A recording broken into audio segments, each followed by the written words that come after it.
Hello, everyone, and welcome back to Drop Frames E3 2018 coverage. It's time for Ubisoft. What? Where are these noises coming? Are you guys hearing these noises? What noises? What Be more noises? specific. I hear adorable baby noises every so often. Aha, I figured them out. I figured them out. Okay, I had to play Detect the Noise, and we're good. We found them out. Great. I just had to. I turned into what's his name? Chris Pratt. Is that the guy from Jurassic Park? Where I just listened to the noise of the stream and figured it out, much like the Raptors. Yeah. That was weird. Anyways, it's been muted. We're all good now. I'm going insane, chat. I'm sorry. We're about 15 minutes out from Ubisoft. Dodger, welcome back. We saw that conference this morning from Square. Yeah, it was really good. Lots of content. Yeah, tons of content there. yeah. It was bad. It was bad. I'm gonna move Brooke over a little bit. We'll move Rob over a little bit. By the way, I have a little bit of news since we talked last. Oh, yes. I actually watched Todd Howard get interviewed on YouTube to get all the info I could from Fallout 76. So I got some new stuff here if you're interested. How was that? It was short, but thankfully in the small amount of time that he did get some kind of important stuff out. Okay. Well, good. Get this. Fallout 76 will be online only, and you will see other players even if you play solo. Cool. Okay. PvP has not been figured out yet. They want it in, but they don't know how they want it in. They're planning on using the beta as a way to balance and test their PvP and other systems, which again, they haven't figured out what they're going to do with PvP yet. Todd said more than a few times he wants the kind of nervousness feeling there of knowing that it can happen, but he doesn't want griefing to happen, and they haven't figured out how they're going to do that yet. There are no humans in Fallout 76. Every human you'll see will be other players. No NPCs, all NPCs you mean? No. All NPCs are robots, recordings, and computer interactions. And he also mentioned specifically, and I quote, when you're attacked by a group of raiders, that's other players. Modding will be in the game, but it will not be in at launch. But they did say that they did want to add modding later. VATS is in the game, but it doesn't slow down time. So in other words, it's going to be a game where you in real time can have your character stats dictate if you hit when you click your mouse, not necessarily aiming. So it'll basically be like auto aim with stats. And then he confirmed there is a main story, but he didn't mention anything about the ending, what happens when you complete it, or if it actually beats the game. Huh. It almost sounds asynchronous. Go put your headphones on. We're not going. Oh. I'll mute while we talk. What was that, Rami? It sounds asynchronous. It sounds like they're saying, like, you know, when games record other players' actions and then create AI out of that, like something like that. Yeah. It doesn't really say one or the other. I feel like I'm more confused than I was after last night's conference from what Code just said. Like, again, he answered questions, and I just have more questions. Dude, directly after that, I basically tweeted out Bethesda and the community lead, Matt Grandstaff, and I was like, can I please interview one of you after E3 about this? Because like we need info. Like I'm looking everywhere. Just please let me ask some questions. I interviewed the Prey devs, so maybe. Yeah, but, maybe. Yeah, like I anyone from their team, I would love to sit down with for half an hour and just be like, here's 15 questions that we all want to know immediately. Right. Boom, boom, boom, boom, boom, boom. So, yeah, that's a weird thing. That's a weird thing. Rami, it's been a day. I guess that's a while in E3 terms. Yeah, for sure. Have you been in any cool rooms? Have you heard anything that you could share? Yeah, I think the industry at large is feeling pretty good about the E3 so far, so that's nice. It's there's a lot of discussion about the E3 is sort of a barometer for the next year for us to figure out what the industry is doing, and I think most of the developers I spoke to, and most of the platform people I spoke to, if they're PlayStation, they take a dig at Xbox. If they're Xbox, they take a dig at PlayStation. But beyond that, they all seem pretty okay with where E3 is. I think I think that transitional thing we talked about in the pre-3 show, I think that's very much this year. Yeah. And even though there's a lot of big names flying around, they're all big names for the further future. So, you know, it's pretty chill so far. I'll see if I can dig up some more interesting stuff. But beyond that, everybody just seems chill. It's a good E3. That's good. That's good. Were you? Did you go to the Bethesda conference last night, or did you watch from wherever you were at? I was at a dinner, so I didn't see Bethesda. I saw it later, and I couldn't miss the Skyrim for Alexa thing because Twitter just exploded. Yeah, we thought it was a joke, and it's now a real thing. So it's real. I love it. I want to be the developer that works on that. Can I please? I will work for Bethesda. Like honestly, I want to make Alexa Skyrim. Yeah, Co, are you gonna try that out? I know you have an Alexa near you. Oh, I think I am. Yeah, Okay. I think it's at some point I'm gonna have to, just out of principle. Like Yeah. I kind of honestly the most interesting thing to me is how far they take it.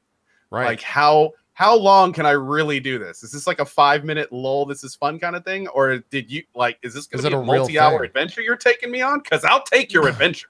Yeah. Yeah, we'll have to see. Yeah. I do it on stream. Oh, absolutely, I will. Yeah. Yeah. We'll I do hope it. it's like if more people are into like D&D type role playing with just words, I'm totally about it. Like if that gets people to be like, Absolutely, right? maybe this D&D thing is kind of cool because I just ate a bunch of cheese and now I have full life again. So, and my Alexa did that. Maybe Alexa's going to become a DM. That's a weird thing to think about. Like she could actually run a group of players through a dungeon, I guess. Huh, I wonder if you could do that. That'd be an interesting thing. That'd be a cool selling point for Amazon to do that. Probably could. It's yeah, DMing is a weird one because it's also a bit creative, so it might be hard to get an AI to do it, but hey, Yeah. we're getting better at stuff. I'd be up for that. You never know. You never know. Yeah, we don't even need Adam anymore, chat. We have a computer that's just replaced Adam. You enter a room. There is a bartender in a coat. Look, Uber drivers are getting replaced. So are D&D GMs. All right, that's just the future. That's just the future. Anyways, let's talk a little bit about what we're going to see at Ubisoft. Assassin's Creed Odyssey leaked. We know that. Skull and Bones was there last year. Probably see that. Division 2, we saw that yesterday at Microsoft. We'll probably see that. What else am I missing? Beyond Good and Evil will be there. Beyond Good and Evil 2. Good and Evil. We get to see what the fuck that actually is because last year I have no idea. Rami, what game were you saying? The Crew will be there, I assume. Probably. It'll probably get like a trailer, like a launch trailer, maybe because that's out the end of this month. New For Honor stuff, I think, was teased. They're going to announce probably some heroes for that. Sam's very excited about that. Yeah, stripping. Super psyched. I think he knows, but he's been sworn to NDA to not talk about it. So I'm sure he's probably excited to talk about that stuff. I hope DLC stuff, Far Cry. Yeah. They'll do their DLC segment. Splinter Cell, I hope. I think that's a big rumor right now. I would love to see a new Splinter Cell. And I'd love to see a new Splinter Cell with a new, not necessarily take, but a new stab at the game. Like old Splinter Cell is great, but innovate some. Show me something new that's going to get me back in that game. That'll be exciting because there's been a lot of Splinter Cell games. And I just hope it doesn't get too formulaic. So we'll see there. I don't really know what else besides that. I don't know. Skate 4 wouldn't pop up here. That's EA stuff. We could maybe see some new IPs. Like Ubisoft's always down to try new stuff. For sure. Steep was Steep 2 years ago, or was that last year? 2 years ago. 2 years, I think. Okay. If not, man, it did not age well. Yeah, that game kind of came out and then a week later, everyone forgot it existed. I understand why they tried it, but I also understand why it failed. Yeah. There's exactly. Do you think we get anything with Nintendo? Do you think there's a new Nintendo Ubisoft game? It might be. They've always been good partners. Ubi is probably one of the only third-party party companies that have supported Nintendo always. Yeah. So they have good relationships. If there is a surprise, hopefully from that corner.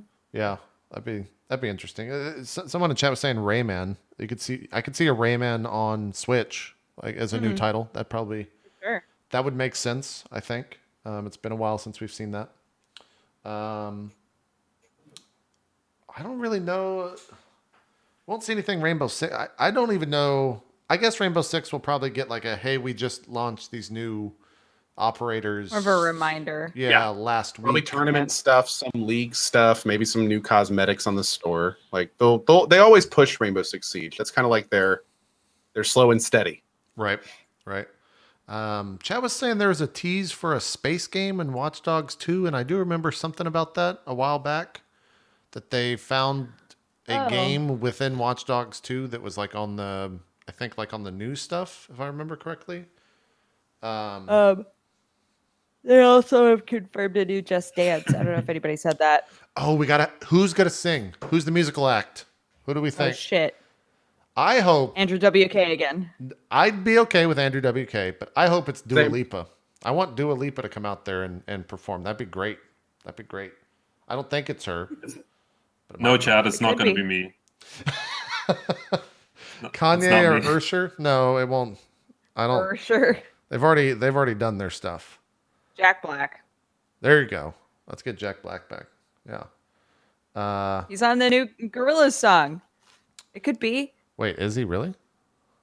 He's in the video. He doesn't sing in it. Oh, He's okay. in the video. I started to say. I haven't watched that video. And then apart from that, I'm just expecting the always expected awkward moments from Ubisoft. Their CEO, Yves Guillemot, I think is how you pronounce that. Yeah, he's so tiny, boy. He'll come out there and be super cute and say French, tiny boy moment. Say French sounding words and probably announce something cool. It'll be good. What is this right here that we're seeing? I don't know what this game is. Know. Oh, it's gone. Never mind. A sneak peek. They were doing something. No, but they look excited about it. Yeah. Do you think Aisha Taylor comes back, or has it been? Oh, that was Brawlhalla. Is that already confirmed that she's not going to be there this year? Oh, is it? I don't know. She wasn't there last year. Replaced? We'll have to see. What about Skull and Bones? We'll definitely see some stuff on Skull and Bones, I would think. You'll probably get gameplay from like Assassin's Creed. They'll do like a walkthrough of a mission or something like that, and they'll stab a guy and they'll say Assassin's Creed. And that's kind of where that's at. Yeah, I don't know. Apart from that, we'll just have to see what else they show. I hope some big surprises though. We haven't really had anything like too crazy that wasn't already rumored or leaked, except for maybe like Dying Light yesterday. I think that was a pretty big surprise and a welcomed one by a lot of people. Hugely welcome surprise, especially Chris. Yeah, exactly. I don't know what they're arguing about here, but we're about a minute out. If things are to believe, if these clocks are to be believed. To be believed, yeah. Yeah. Also, for hype meter purposes, vote yay or vote nay now. Manipulate that. So feel free to go crazy for our super scientific hype meter. That means absolutely nothing. But it exists. It exists. I'm going to go over here so that when they go full screen, it'll just work. Whoops. And we'll show the hype meter there. I think they're getting ready to start. Yeah, it looks like it. All right, here we go. Right into it. I bring this up.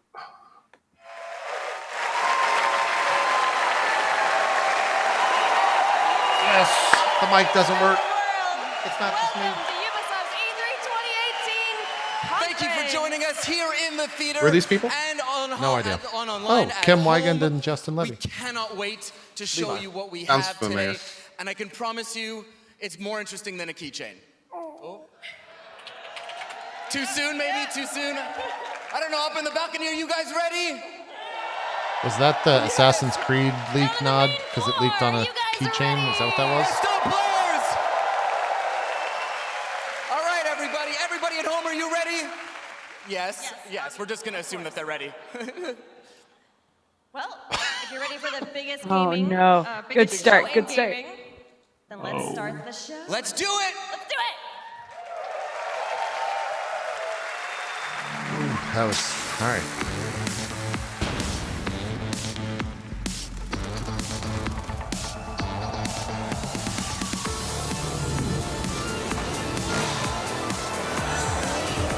Rabbits Offer were honor, there. crew, rabbits. What is that? There was a Paint? spaceship in there, though. Was there? There was also some paint. I don't know what that was.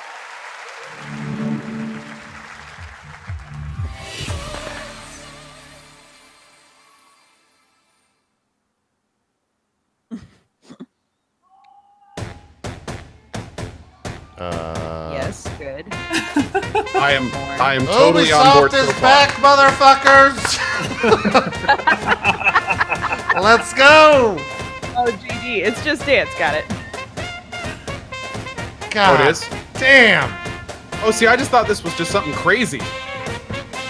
That's too bad. That's actually Zeke in there.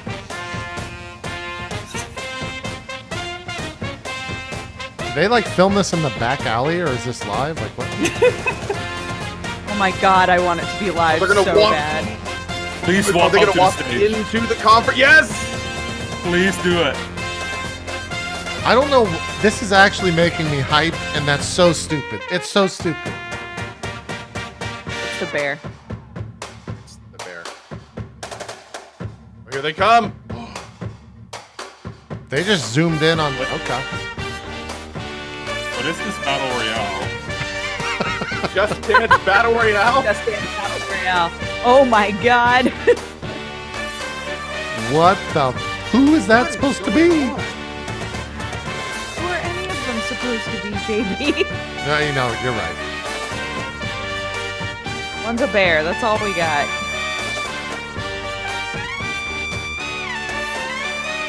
I love this. Yeah, man. This. Why do the boys look so normal comparatively?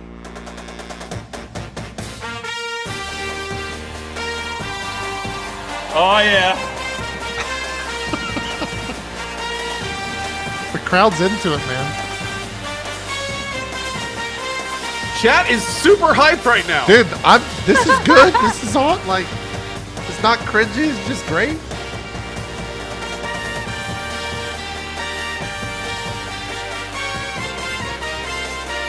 Is that all live music? Okay, that's pretty impressive. Yeah, I wonder. I guess there's really no way we'll know. No, there's a full band with them. I mean, there's Oh, a bear, right, yeah. right. I really hope they get on stage and just go fuck the Dendy. That's what the whole thing is.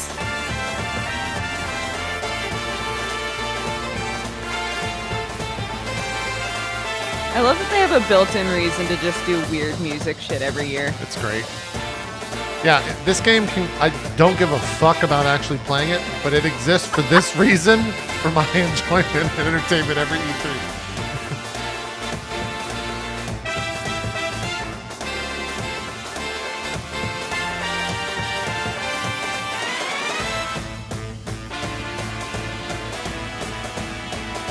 Thought I was about to bust. Shit.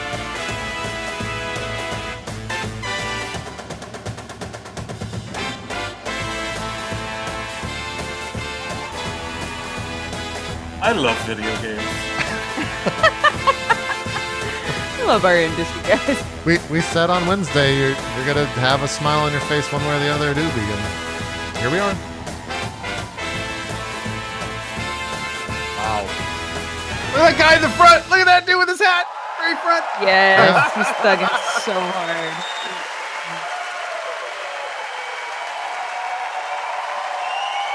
That's great. There's a game there, by the way, but no one really cares.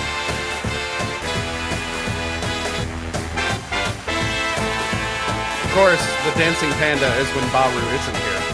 Right? That's true. I want him to take off his helmet. Well, I mean, be- Baru's not here because he had to go to Ubisoft. Obviously. Oh, Skull and Bones.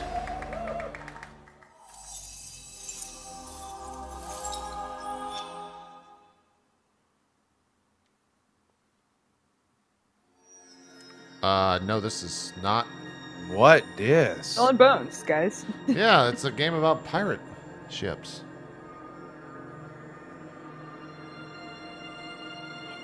It's gonna be so awkward when they announce Starfield. Yo.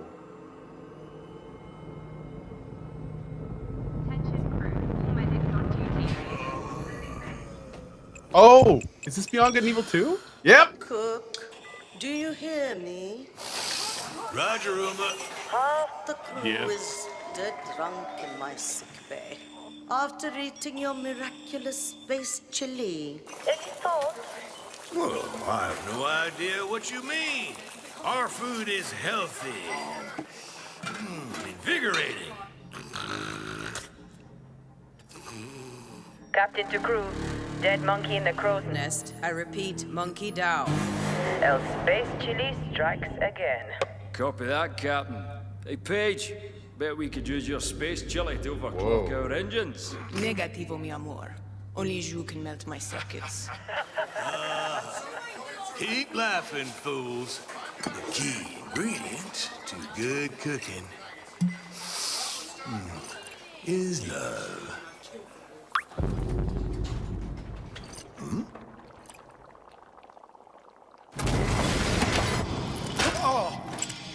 What?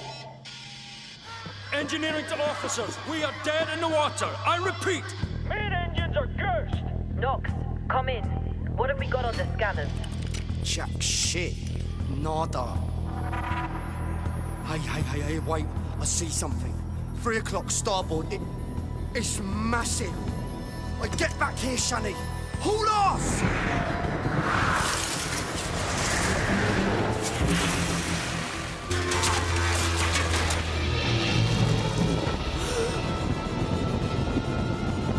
Lock down the bay column. Give me auxiliary engines. Deploy shields and bring up out now! Brace yourselves!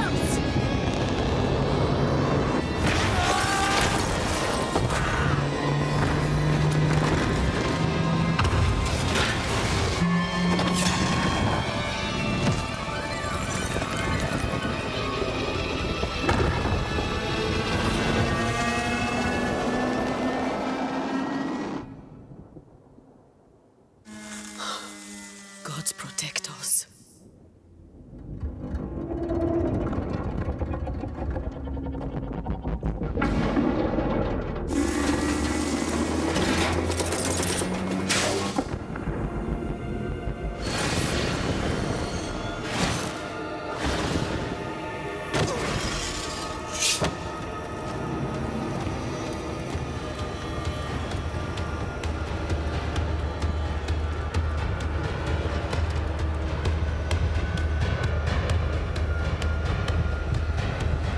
Wait! What? What? Whoa. That was awesome.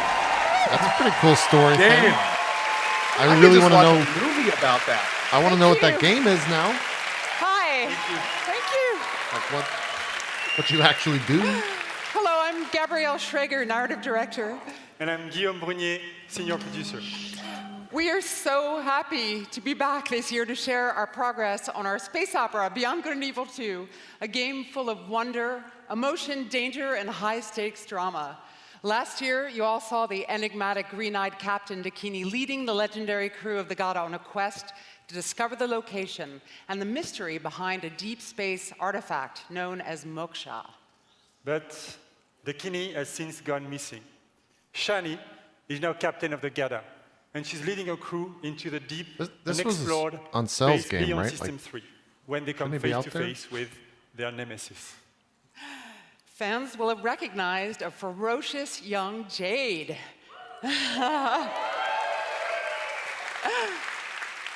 And Paige is back as the incorrigible chief cook of the Gada.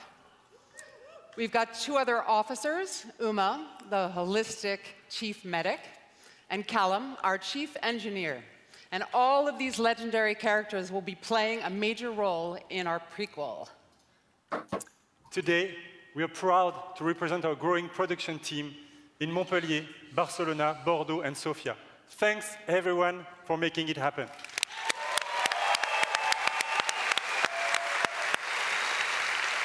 Thank you. Thank you for them. Thank you. Thank you for them.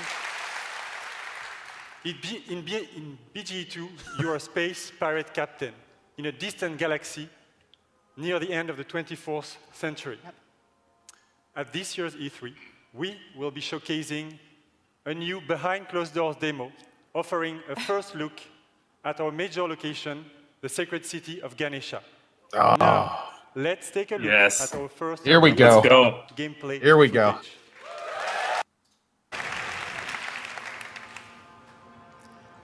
Ganesha is a metropolis filled with sacred temples, beautiful gardens, and bustling shops. But it's also a darker underworld, rife with dirty bars and dangerous back alleys. Our game is an action-adventure RPG that you can play alone or with your friends in co-op. From the intimate interior of a hidden temple to the very edge of the galaxy, fight on the ground and in space at massively different scales. Amazing. And all of this seamlessly. What you will be seeing at E3 this year is only a very small part of a much larger open universe we are creating. A universe we are also building with our fans. Yeah, let's go. What? With Beyond Good and Evil 2, we want our community to participate in a way that's never been done before through the Space Monkey program. We want our fans and people all over the world to really be a part of creating the game. So today, we are issuing an open invitation for people all over the world to contribute their ideas, music, artworks, and create original content that players will experience as they explore the world of Beyond Good and Evil 2.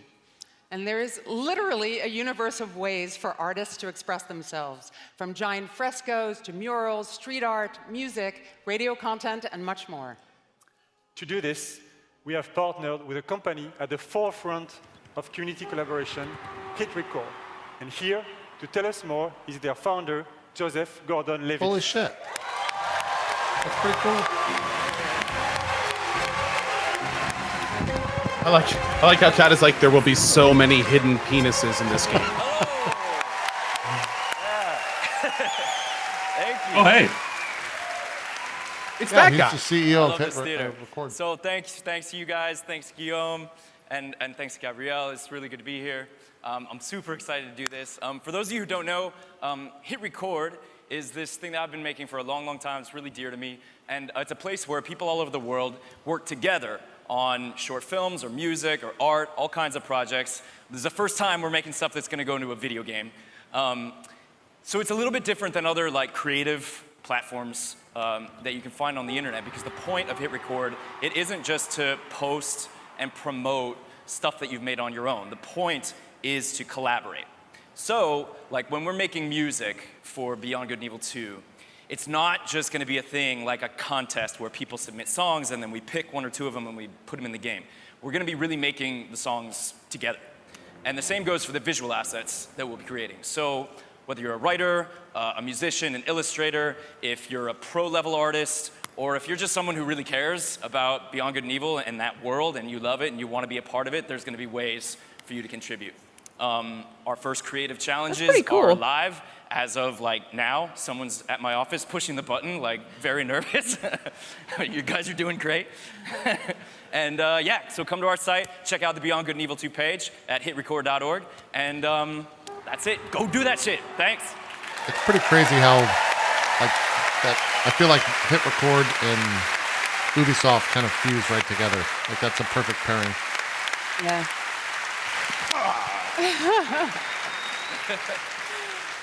Hit Record's approach to community collaboration is inspiring, and we're incredibly happy to be working with Joseph and his team. And we really can't wait to see what the community creates, so let's do it. Me too.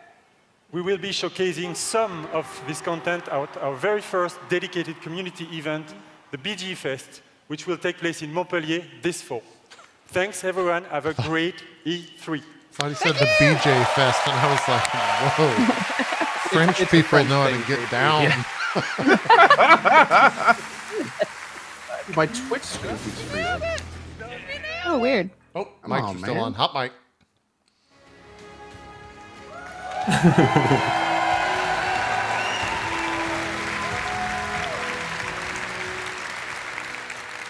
What's up, everyone? My name is Justin Kruger, community developer on Rainbow Six Siege. And I'm here today to talk about our community. Our community that inspires us and drives us every single It's Whitwicks. day. The Siege team back in Montreal has actually been so inspired by seeing all of the millions of people not playing brash our enough game yet. every single day. Over the past 2.5 years. We've actually absolutely loved seeing our community grow, and I'm excited to announce today that the Rainbow Six Siege community is now 35 million players. That game is just insane how big it's gotten after such like a weird launch. Thank you. I wish I could hug every single one of you, but I don't know if my arms are big enough to hug every single one of you. That would take a long time as well. As you can see, as the community grows, so does the game. And as you can see behind me, Team Rainbow has recruited the Italian GIS operators, Maestro and Alibi. Actually, this image represents 10 seasons, 40 operators, and 19 maps that is all free in-game. And if you want to get to know all of these guys a little bit better, you can play Operation Parabellum, which is playable right now. And if you want to see them in action at the top of their game, tune into the Rainbow Six Siege Pro League, kicking off on June 18th at 5 p.m. Pacific time. The world's biggest esport teams will be competing for 6 months of intense Rainbow Six action. And that's just one of the many ways to enjoy competitions for Rainbow Six. The 6th major is just around the corner and will be hosted in Paris this August. Our Pro League finals will then take us to Brazil in November. Baby's into Rainbow Six. Yeah, Brazil. And then the 6th or Brazil. Invitational will once again One out of one be the babies pinnacle agree. of Rainbow Six. We need a baby meter, taking type place meter, in please, Montreal Barry in Bacon. February 2019. Yeah. It's just 0 and 1. Just So like whether flops you're back. a player or just a fan of esports, there really is no better time to get into Rainbow Six esports. And with the growth of the game, the community, and the esports teams, we wanted to take a moment to reflect on some of our most influential players. Today, I'm excited to unveil a sneak peek at an upcoming documentary that is focused on a few familiar faces who took their love for Siege to the next level. Without further ado, here's the first look at another That mindset. sounds worrying.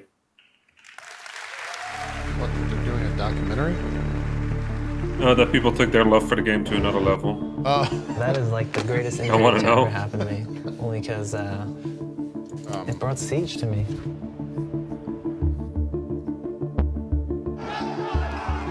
I've been doing this for what? Since year 1, season 1, right?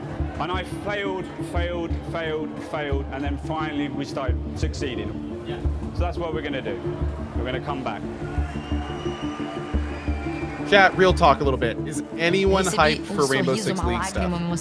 Would you watch Rainbow Six It's League? like a documentary, right? Is that something that? I mean, this is a good way to get people really interested in your excited to watch? teams, right? Like, if you want people to be invested in the players, giving them a personal story is a good way to do so. This show so far is giving me a whiplash. Like, we started with like full hype, and the hype meter is now as low as I've ever seen it. You haven't seen a deaf guy fight. And out of context, that sounds terrible. Let me send you this link, and you can pay to watch it after the stream.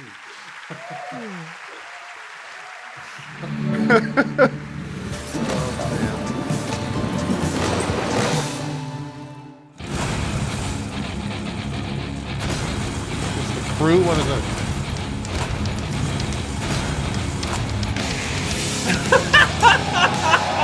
What is this? Right? Yeah. Look at that guy. What a rock star. That's who I want to be when I grow up. I mean, it's true. He just leaves. He's like, fuck it. The bike stays here. Trials. Oh, Trials. Oh, shit, a new Trials game. I didn't even think about that.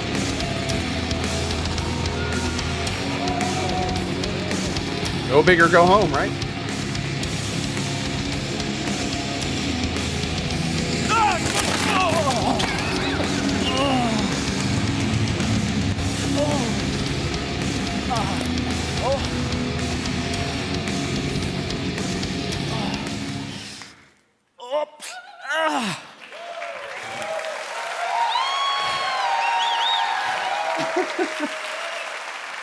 Trials is all about crashing with style and getting up again. Hello! I'm Antti Ilvasjo, Creative Director of Trials and also Prime Minister of Finland. Now I'm pleased to announce that Trials is back and it's bigger than ever. Man, Ubisoft's got some character.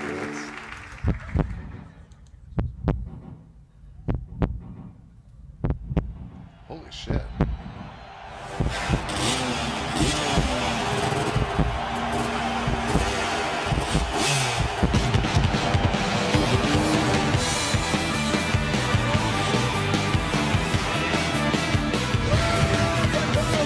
Mama gave this warrior child a name to stand out in the crowd.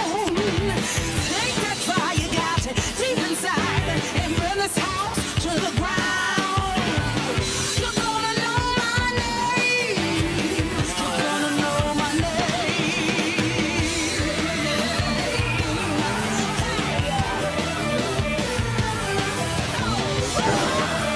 So, quick question: Did any of you guys play the other Trials game? I'm not a big Trials fan. Rami's Played You like them, it, but I'm Rami? not. Yeah, I'm the same as JP. I'm not like hugely into it. It's Trials. It's always Trials. And it's the same mechanics, just crazier. This looks crazier. Yeah, they're taking it. Their audio mixing is all over the fucking place, by the way.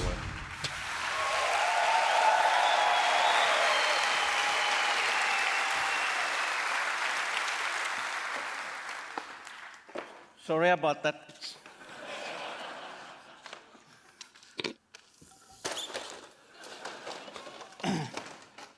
Trials Rising takes you around the world to iconic locations. Go, show that. You show never sweet. ride alone and competition is everywhere. But competition is nothing without the players and our community has always been pillar of Trials. In Trials Rising, we work with our players more than ever. To explain more, let me introduce Brad Hill, also known as Professor Fat Shady. Is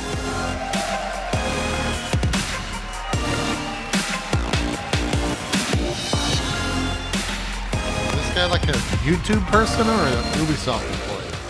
I don't know. You made a mess. Well, thank you, Auntie, and hello, everyone. Professor See OTHD down the front. Shady. I see you. I became a fan of Trials because it's challenging, but so rewarding when you overcome something difficult. But I soon realized that a number of players struggled with the harder levels. So in 2013, I created the University of Trials, a YouTube channel dedicated to mastering they have Trials a writing. YouTuber on their stage. Now, before And I he's go not on, fucking Ubisoft ruining it. star players, I want you guys to make some big noise right now.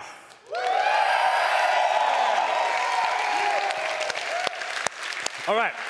Well, 5 years ago, I was a star player just like them. But when Red Links began work on Trials Rising, they approached me to design and create all of the tutorial content within the game. It has been an amazing experience for me. But I wasn't the only one involved. Yeah, that's crazy. 20 community members, known as the Trials Elite, up there, have been involved in the development of this game for the last 2 years. Whether they were track builders, streamers, or speedrunners, each brought something special to help shape this game. Now, if you want to get involved, register online at trialsgame.com for a closed beta happening later this year. And a lot of focus on like community contributions so far. Yeah, it kind of feels good. Let's go. Hey, in a good way. Hey, we're not going to put a big coming soon up here. I think people are going to want to know the release date. Yes. You're right. Trials Rising will release on February 2019 on PlayStation 4, Xbox One, PC, and the first time ever God, also that comes Nintendo out on Switch. the 22nd, bro. Wow. Yep, there we go.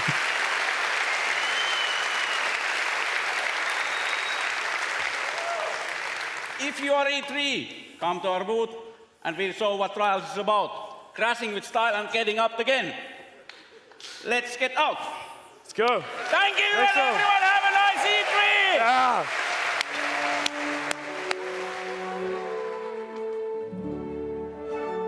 beautiful way to show the game.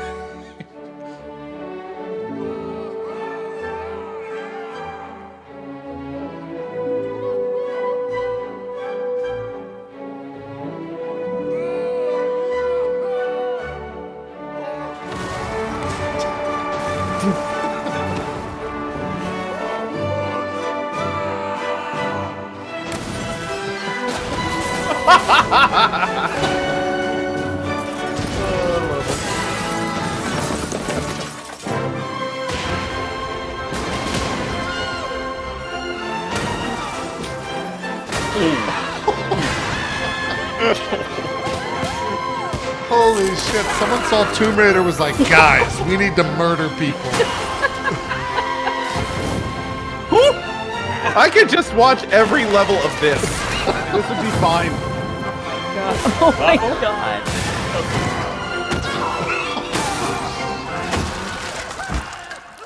This is the sort of slapstick shit that I want. No, that's great, man.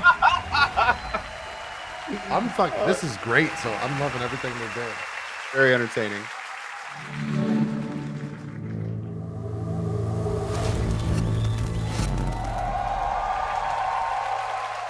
Let's see if they keep it that way with this.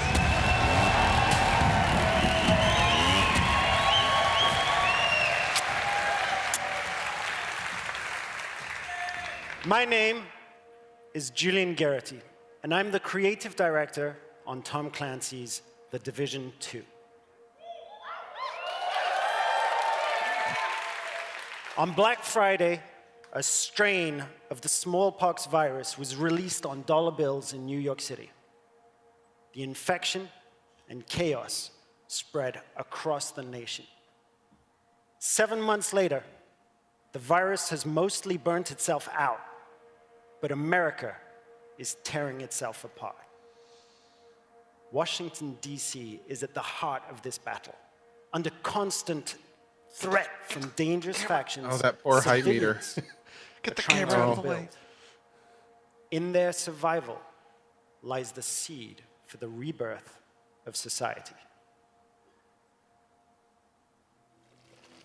Oh, it's plummeting. I'm gonna fine you, Co, for hyping manipulation. Yeah? How do you feel about the Division 2? Play Destiny instead. I think that's what she just said. Those are her first words.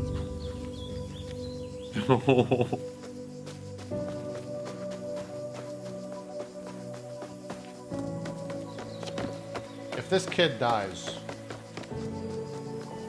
Why do you Turn keep into a saying monster. shit like that? Because How come every Dodger- child has to die? because it's gonna happen. All right. I'm just trying to prepare everyone for it. She's gonna trip. I just wanted to turn into a big monster. I should not. Oh shit.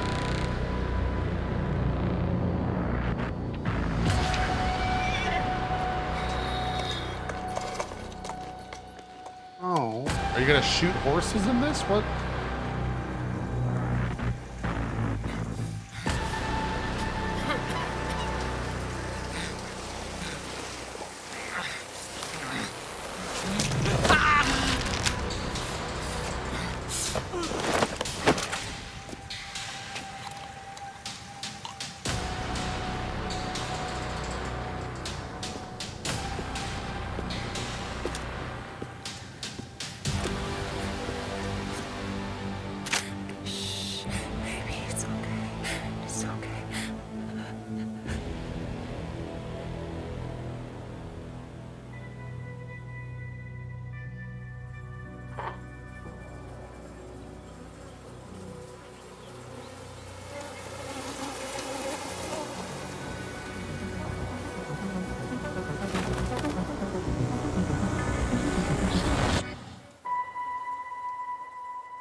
Keep moving. I didn't do anything. Some of you may believe the rules are unfair, and no more talking. The rules are not subject to negotiation. Shut up! Defy the rules, and there will be consequences. Let's go, come on. Examples will be made. On your knees. Keep still.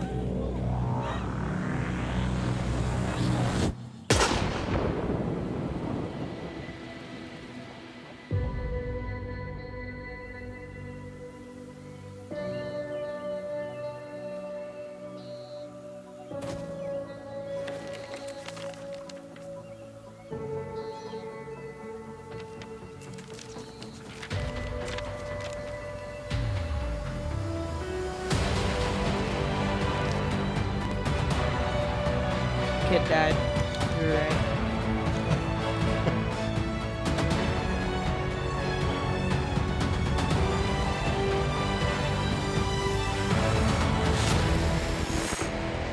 It bums me out knowing that like really good trailer is Division. Yeah. I mean, that's classic Ubisoft, right? Like, their cinematic trailers are always awesome. But You are the last line of defense for those civilians and for the country. If you fail, history will be written by tyrants. If you succeed, history will remember the few brave heroes who fought to save a dying nation. This setting lays the groundwork for a compelling story-based campaign in which your actions have a clear impact on the lives of civilians. In The Division 2, Washington, D.C. must prepare for the greatest threat it has ever encountered. To face it, you and your fellow agents will need to bring your equipment and tactical abilities to the next level. Once agents reach the end of the main campaign, it's time to select a new progression path by picking a specialization. It starts with the choice of a signature weapon, powerful and unique weapons that complement the rest of your equipment. As you progress with your specializations, you will not only grow in power, but also unlock additional tools and abilities, including exclusive versions of skills. Specializations enable you to truly complete your own personal playstyle, but also to synergize with other players and take team play even further. Speaking of teamwork, I'm excited to announce that for the first time, 8 players will be able to partner up to face the ultimate endgame challenge. Raids are coming to The Division 2. Okay. Makes sense. Way more cheering than I expected for that. They're playing to the crowd. We learned a lot. We learned a lot from working on the first game. And with The Division 2, we're launching with plans for years of frequent major content updates. Today, we're ready to outline our plans for year 1. We will be launching 3 DLCs in the form of episodes. Each one will bring new story, new areas to explore, and new activities. And the best part, all of these episodes will be completely free Smart. for everyone. Nice. That's a cool way to show a game, to say, here's what we're doing the first year in full for free. Not, here's the game. That guy is unimpressed. Where's my Division team? Stay tuned after the Ubisoft conference for an exclusive so 30-minute comfy. deep dive into our playable E3 demo during our post-show. As you can see, they're getting ready right now, and they'll be playing right after the conference is done.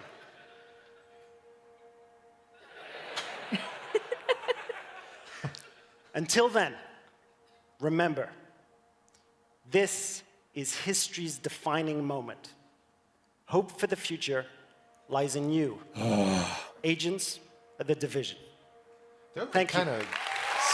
Maybe it's just me and the climate of the U.S., but they're like skeetering along, being very political in everything they say about that game. Yeah. Oh my god. Yes, a quote. That's what we wanted. From Abe.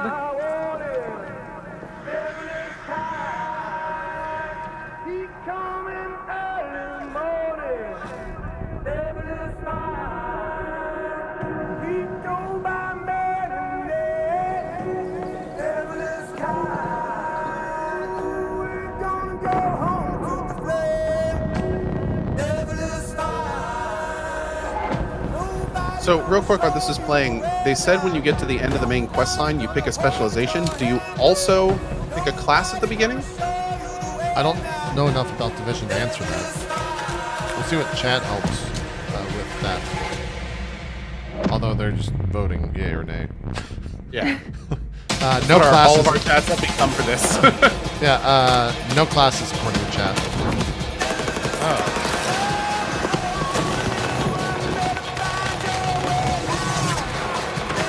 And there's only 3 specializations. The game works with a skill tree. Yeah.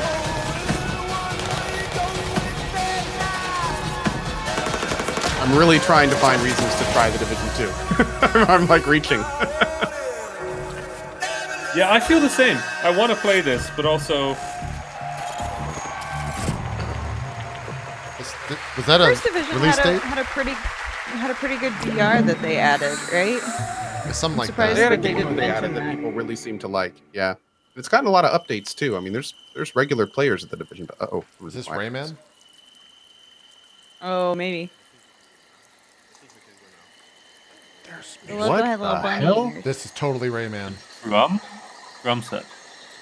They're bringing out some drums? Yeah. Or Rabbids.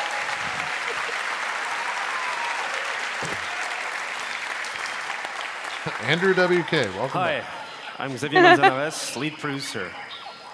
And it's an honor to be back here 1 year after we It's announced Rabbids. for the Look at his first time pin. and released the game. It was incredible. Hashtag Mario So, Rabbids? as a team, I just wanted to thank all of you for the support and all the feedbacks we received. Thank you. Did they already make a second one? Or is this DLC? So we also started a year ago to work on a brand new adventure, and with a brand new hero as well, one that we cherish and we love, Donkey Kong.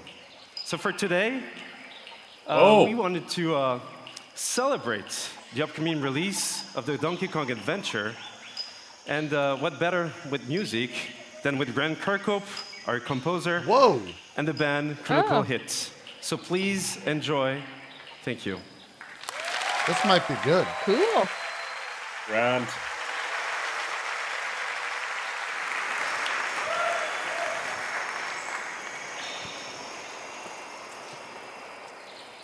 I'm so sorry. I did not know they had changed your entrance. So my Changes apologies. every day. Every second's a change. Hot mics, Hit the hot mic, mics, hit hot the mics, mic. hot mics, hot Yes. mics.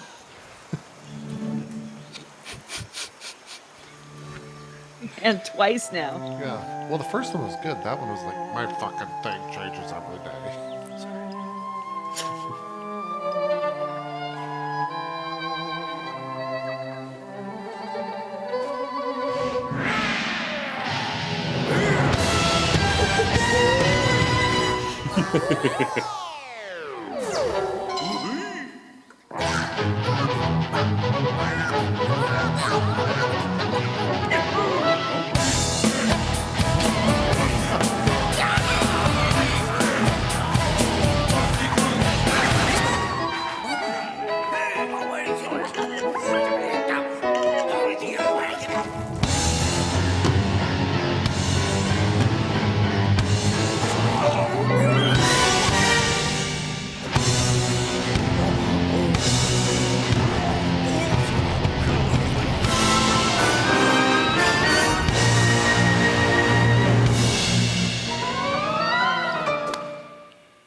another Mario X Rabbids game? Is that? I don't know what the game is. They're adding to the Mario Rabbids game. Okay. They're adding dungeons. It's not a new game? It's DLC according to chat.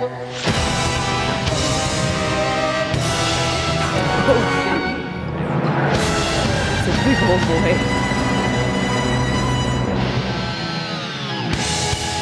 Okay, here we go.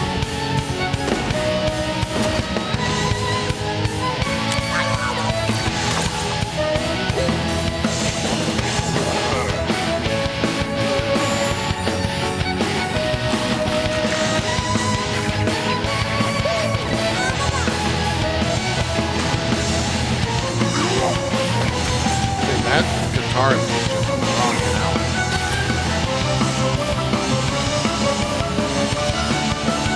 She's the one in the true Ubisoft spirit. Yeah.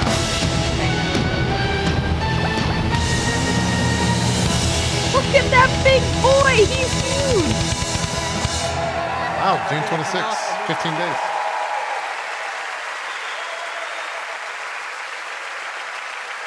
She was the Andrew WK of Ubisoft. She really was. I got hyped just because how hyped she was. And good for her. Aww. Also, good for Grant job, Kirkhope.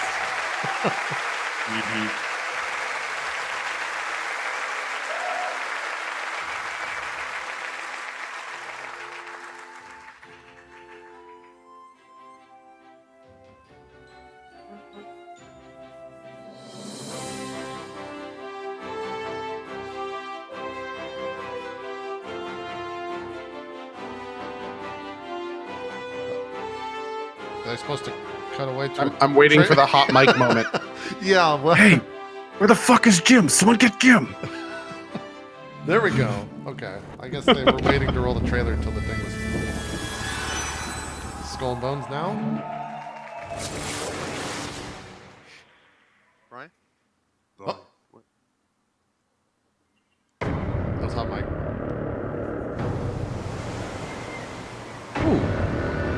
Skull and Bones? It was over.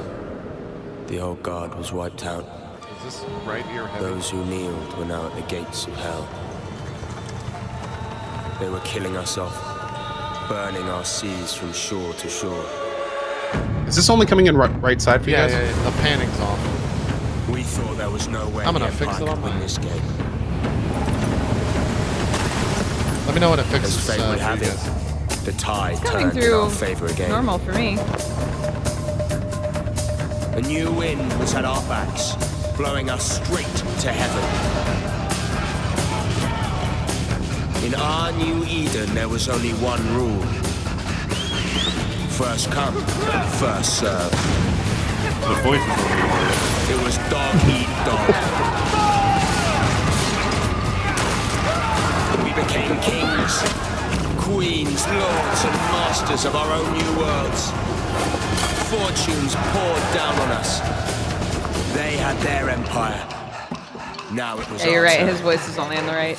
Enemies became friends. Friends I forgot to became render the enemies. left channel. The best didn't trust Yo, anybody. this looks like a serious philosophy of the main day story was kind of thing. And more. You never know. We were alone at the top of the food chain.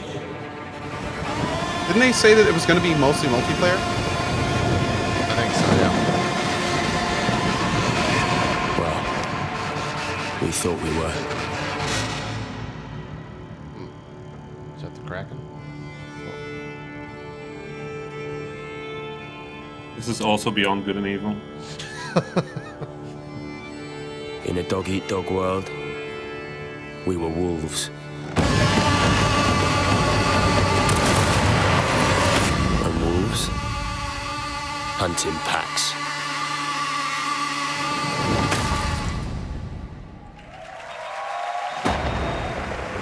That still looks cool to me, man. It looks I'm still cool, hyped for yeah. that game. Yeah, I'm hyped for that game.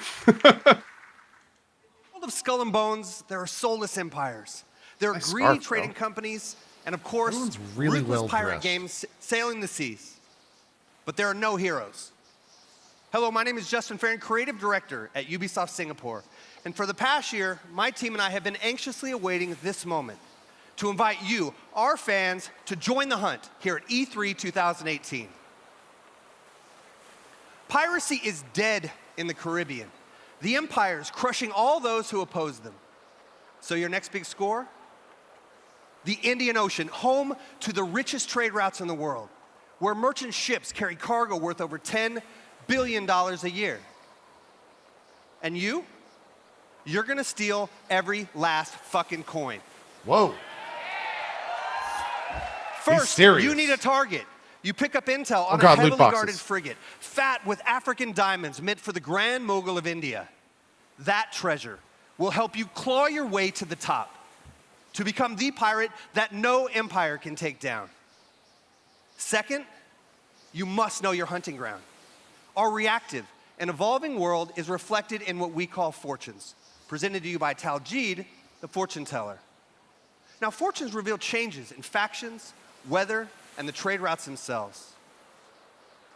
Today, Taljeed reveals favorable winds. That means more merchants to rob, but also more competition. And now I'm proud to share with you the essence of Skull and Bones, a shared world where every player encounter matters. Will you fight or will you ally? This is what we call the hunting grounds. All right, pirates, let's head to the hideout and have a great E3. The word shared world, what does that mean? Your hunt for the convoy starts here. It means there's some sort of multiplayer. Deep within the Chagos Islands. The audio panning's off again. This hidden pirate den provides everything you need for your next strike. From your shipyard, you choose the Black Horn for the upcoming battle. The strong winds will boost its speed, giving its battering ram a devastating punch. So, what's it going to be? Oh, this is in-game? Oh, the right crew and gear for the mission ahead. Demi cannons are slow loading, but deadly at short range. Rockets are blazing fast and deal powerful damage from every angle. With everything loaded, let's head out. The winds are strong and the day is clear. That means more merchants to rob, but also more rival pirates out looking for a quick score. According to your intel, the convoy is sailing past a Portuguese fort, taking advantage of the strong winds. There she is, with our loot! That fort is too strong to simply sail past. Its cannons can blast you out of the water. You need to find a way to sneak by before the convoy slips away. Exciting, Captain! That looks Look at that interface in the bottom right. Fortunately, deception is another tool in the pirate's arsenal. Let's fool these blackguards! Disguised as a Portuguese merchant, you try to creep past the fort. Captain, if we engage, they will see through our guys.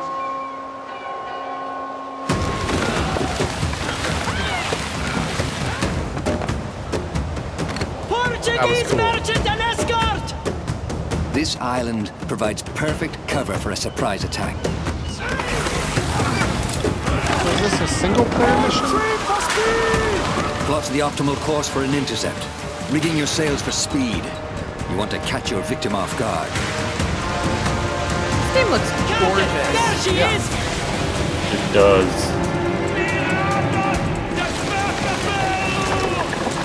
Fire as she bangs!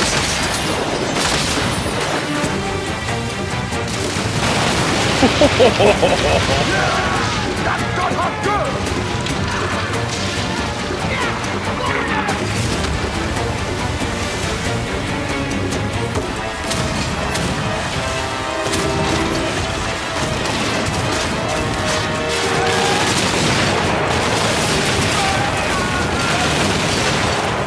Captain, the ship's ready to be boarded. Show no mercy! That's just automatic, I guess? What was theirs is now ours! Looked like it. Captain, we've got what we need! There's like a resolution drop when they board it.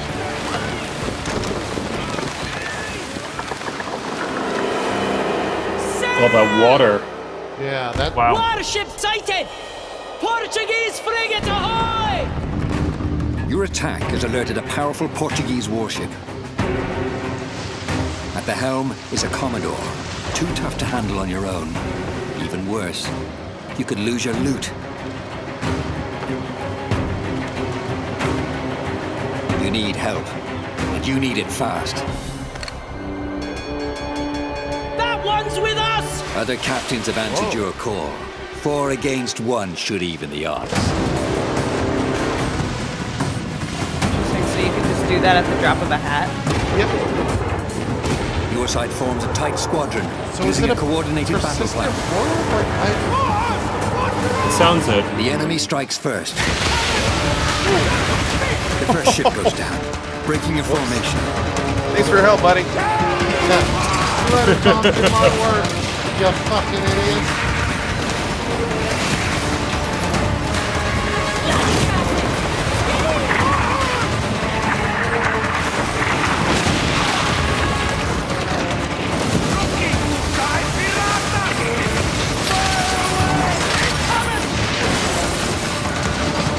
The Commodore turns his cannons on you. You brace for fire, absorbing the first blow.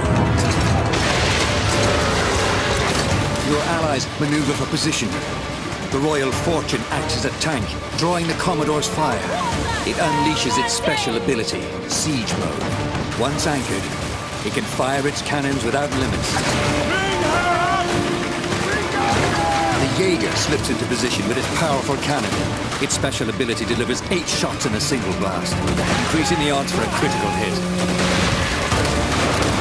Damn.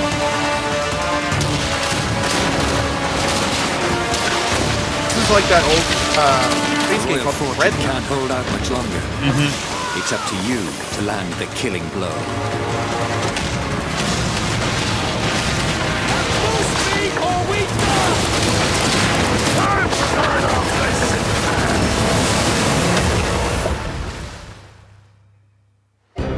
The battle is won. But the glitter of gold can turn new allies into deadly Who enemies. takes the loot? For there is no honor among thieves. That's pretty cool.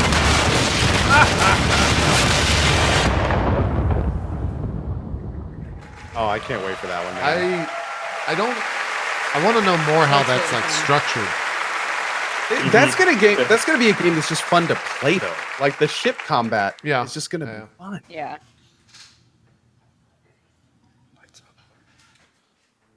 Yeah.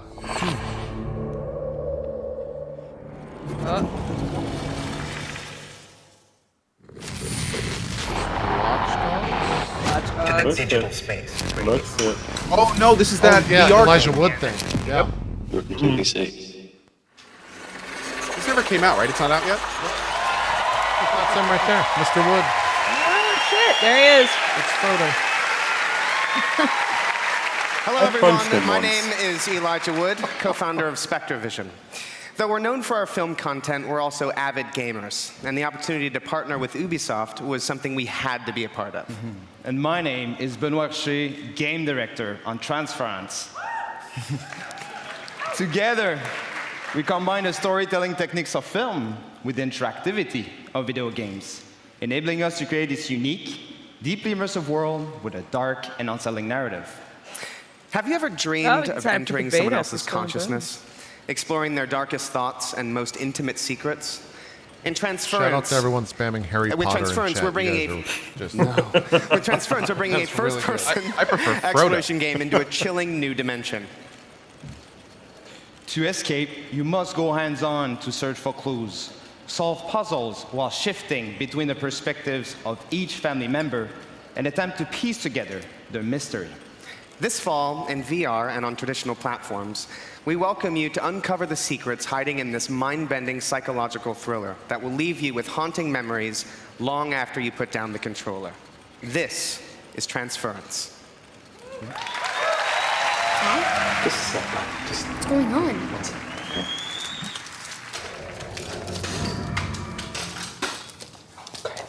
Where's Mom? You're gonna see here real soon, okay? Well, never playing this. Just hold still. Don't believe his lies. Oh, this looks awesome.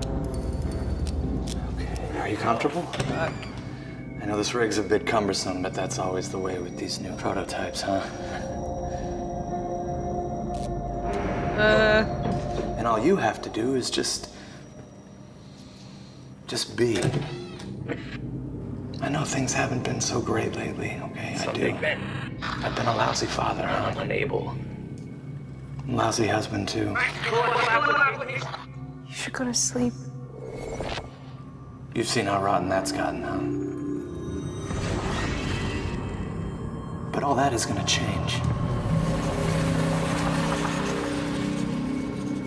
We're all gonna be together. All of our hard work. Reverse the process. All of our sacrifices. That's my gift to you. Us. Help me! Help me! Please!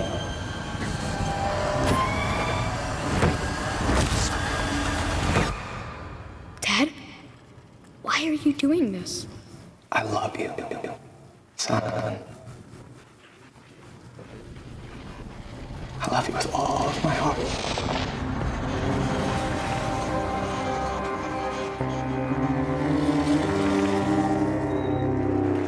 All 2018. Yeah, that's soon.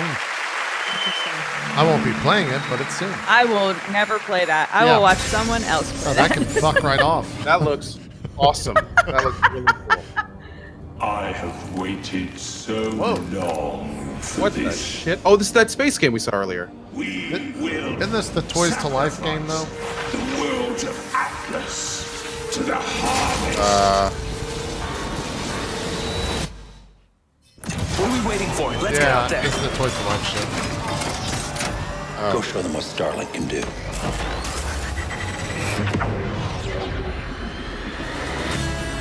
I think Toys to Life is the brand, or the... we'll see. The Legion is growing. There aren't enough of us. We need to find help from every planet in Atlas.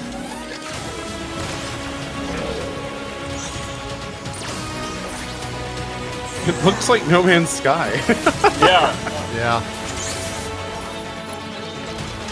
This was The the... more of us there are, the stronger each of us is. This is the game where they had the little, like, spaceship, I think, last year. Little toy. Must feed my legion. There we go. Yep, there it is. And it sits on the controller or whatever, yeah. Drax isn't going to stop until we end this.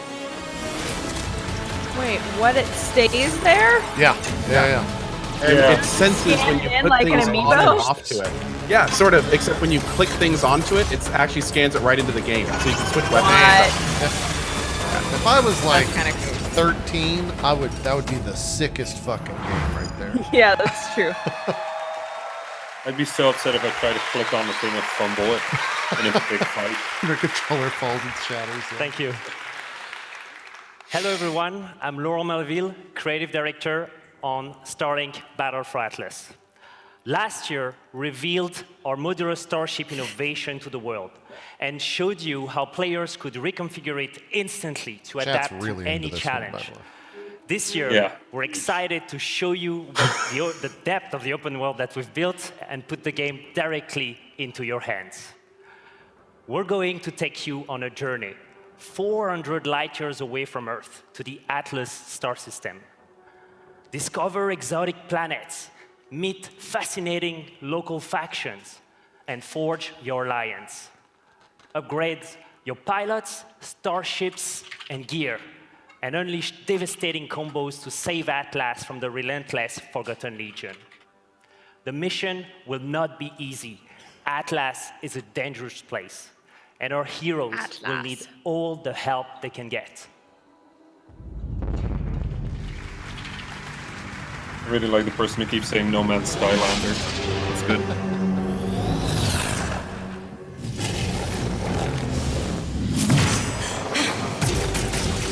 Could use a little help here. Now, when does the cartoon start? Can you hear on me? Saturday mornings. That's one of the things. What? Is that Star Fox? Sorry. That was Star Fox. That sounds like Star Fox. Yep.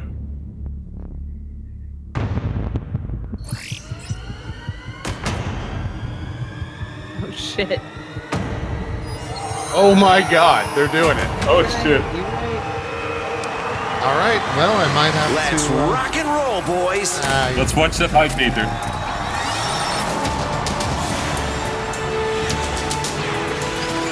Dude, Nintendo and Ubi just keep making game babies. Just continue doing stuff together.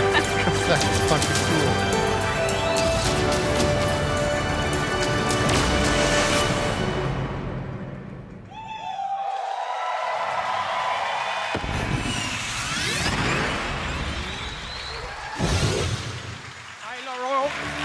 Hello. Oh my god, he's here. Hello. Hello, everyone. Hello, everyone. It is an honor to welcome Star Fox in Starlink, Battle for Atlas. I think someone in the crowd said fuck Vivendi real loud. Twitch! I wanted to There we go. invite Okay. Fox and his crew into the game. And Star Fox on Super Nintendo was the first 3D game I've ever played, and I'll never forget that. And so for me, this moment is a dream come true. And this dream was only made possible think thanks that's a to our gimmick to long announce a new relationship game? with Nintendo. Or was that real? We can't wait to play Fox on the Nintendo Switch. I would like to give a special thanks to a dear friend with us in the audience today. Ladies and gentlemen, Mr. Miyamoto. Uh-oh. He's back. Oh! Look at this boy. What a guy. Hello, how are you? Or if they just hang out and like play tennis. Just shoot the shit. Just shoot the shit, yeah.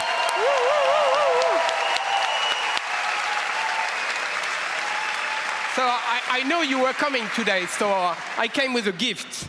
You know, it's the first prototype of the vessel that we saw. Do you like it? Super. So thank you very much. So it is actually a vessel that has been created by the team, and they would be so happy to see you backstage. So let's go and join them. Thank you. Come look at our game, motherfucker. We've asked you on stage. You can't say no.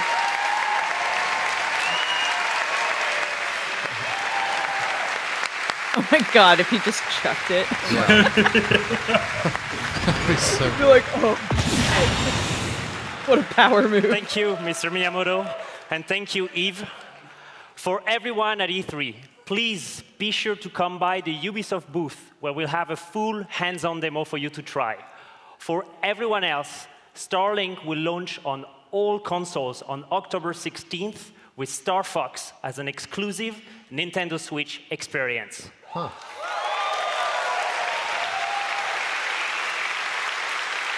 Thank you. Thank you. Thank you so much. Check out starlinkgame.com to pre-order the game right after the conference. Thank you so much for being here today, and have a great E3. So does Eve come back now, or? Oh, okay. For honor.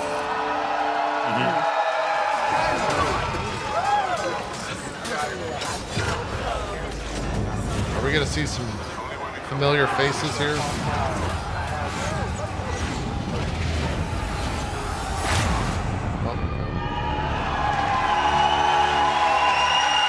Boy. Wait, yeah, where's that super serious guy? Big old cane and Streamers, everything. cosplayers, artists, tournament organizers, and all of our players, you are for honor. Indeed. Did he just go, I did? Hello. I'm Roman Campos, Said Royal indeed. Creative Someone in my Director. chat said that guy left Whether the it be project. upgraded stability with the dedicated Done. servers, Oh, release of heroes, constant balancing, and new training tools, we would not be here without your passion and commitment. You've helped us enrich the experience. Thank you.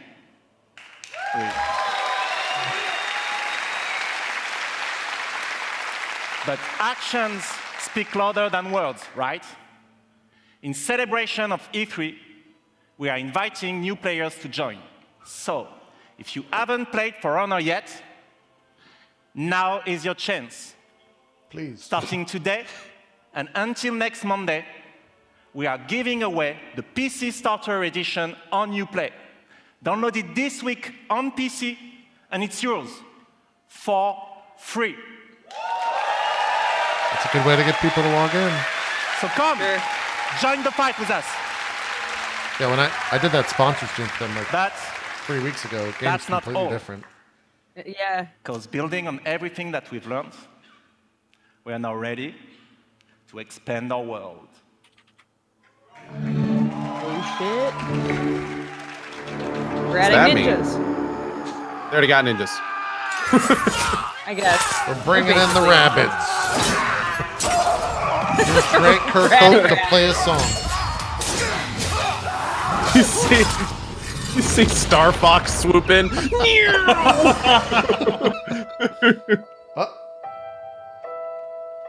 Fire is burning, casting a shadow. What's happening? People are watching, It's Back to the Future. waiting for the fall. Is that like a big reveal that that knight is a female? Is that? No. Okay. I think almost every class has male and females now. Oh, really? Oh wait, There were like aren't we a supposed to couple. do, like, Dodger, I'm pretty sure we're supposed to comment at this point about how women wouldn't have actually been fighting and how this is unrealistic. Yeah. Now? A woman would never be a knight back then. Oh, okay. Fake This news. giant smoke monster. This giant smoke monster, 100% realistic though. What did happen? Oh shit! Is this a new faction?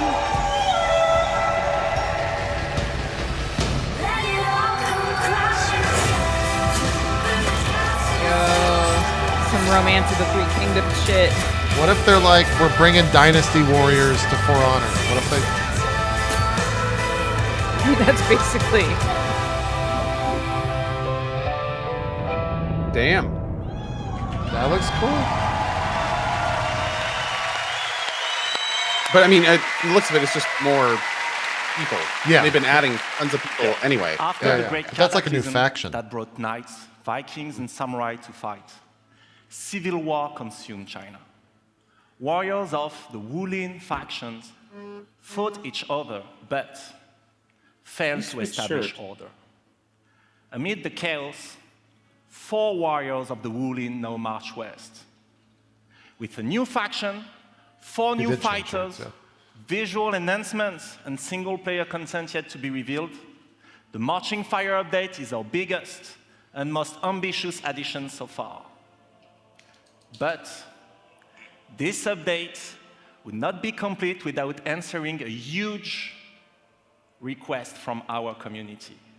A new 4v4 multiplayer mode fulfilling the classic medieval fantasy. You know what it is? No. The Castle Siege.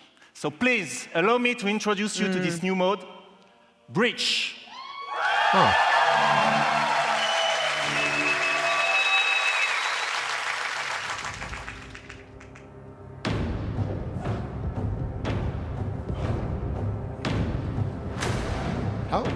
If you think of For Honor, like 6 months ago, that game was in shambles. And here we are at E3 with them like announcing and still supporting it. It's crazy. And it's doing well.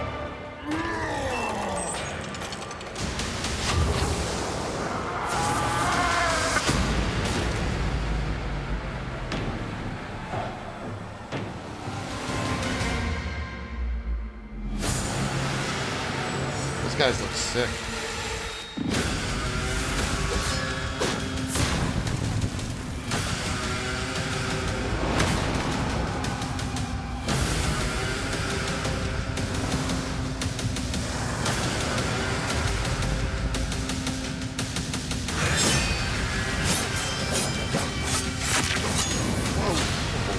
Jesus. That was sick.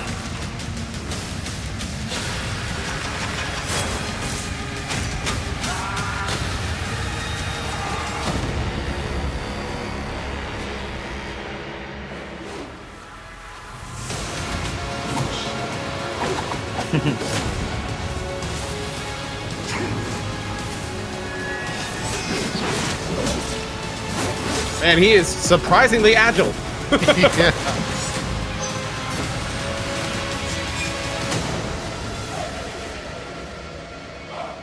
Whoa. Fucking Sauron and shit.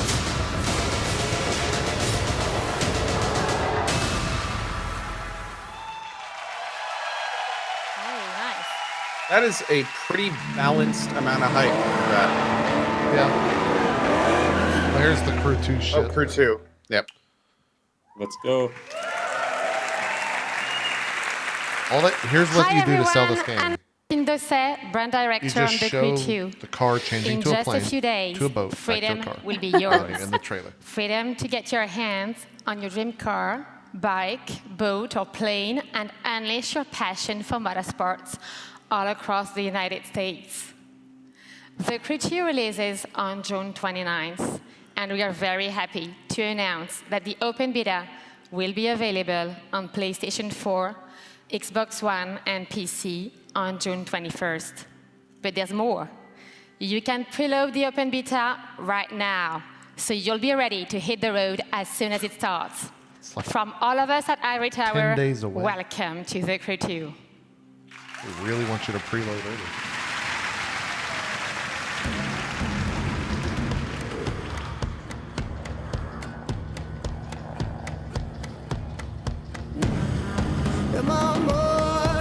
Can't go that high in the game because that wasn't it. I'm really distracted by the Ubisoft press conference in the top left. By the what? The Ubisoft press conference in the top left. Oh. There you go.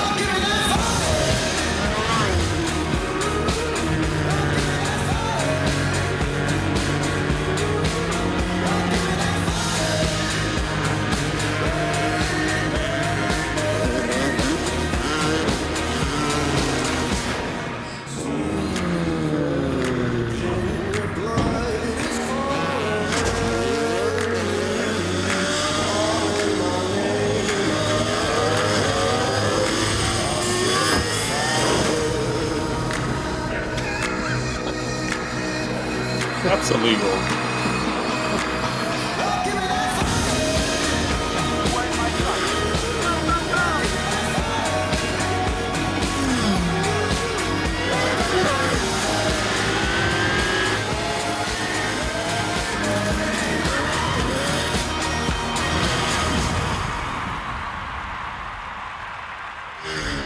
I really wish they actually showed like gameplay. Cause I think they did kind of a poor job with the game, or showing what the game actually is, compared to what I played.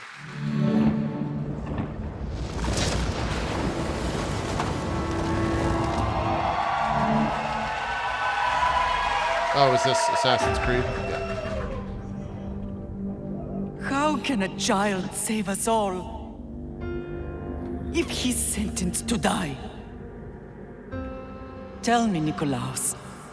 Tell me before you let our son go.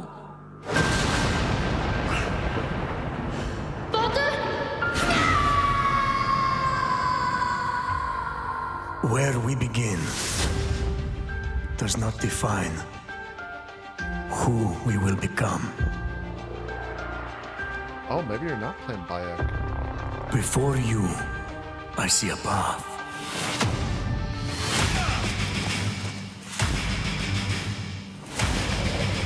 Built by friendship and family, love and loss. war and bloodshed.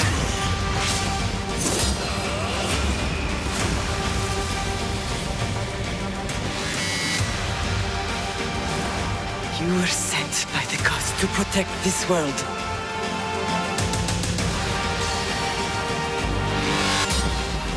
You carry the blade of Leonidas. I did not think chat would be Dude, the last one was good. That's a fucking bear. I don't want to fight a bear. That's a lose-lose. As you write your Odyssey across the mountains and the seas, remember, the fate of Greece journeys with you. Dude, those environments look really cool.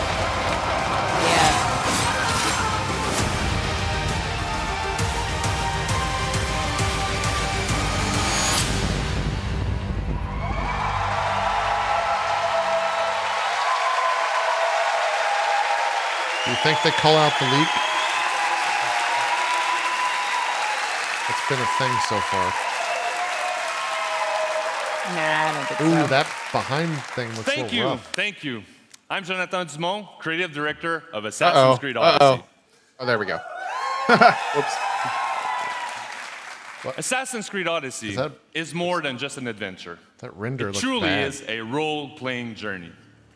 You will explore on land and sea one of the most iconic and influential settings in human history, ancient Greece. The golden age of Athens saw the rise of democracy, modern medicine, revolutionary art, and Western philosophy. But it was also a time of war. A devastating conflict between Sparta and Athens, the Peloponnesian War, divided the Greek world and changed the course of history. In this world of contrast and opportunity, this land shaped by the gods rages a battle between order and chaos. This is where your adventure begins. You, a simple mercenary, an outcast, to take on an incredible quest to save your loved ones and become the legendary Greek hero Greece desperately needs. Our teams in Quebec and from around the world have spent the last 3 years putting all their energy, passion, and dedication into this project. We have continued to transform Assassin's Creed into an epic RPG experience. An RPG in which you will not just play an Odyssey, but your Odyssey, shaped by your actions and choices. And the first choice you'll make at the start of the game is to choose your character. Oh, shit, okay. Alexios or Cassandra?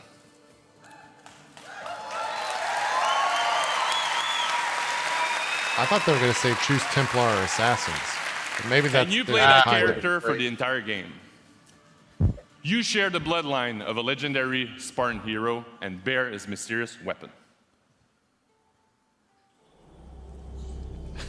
Is it a switchblade? Like, Your turn. Leonidas' spear. You're old enough now. My father's spear holds a certain burden, but you're ready. Think of Leonidas. He had great courage, and he made a great sacrifice. You share in his blood and the strength he possessed. The broken spear of Leonidas gives you access to powerful range, combat, and stealth abilities that you can unleash on your enemies.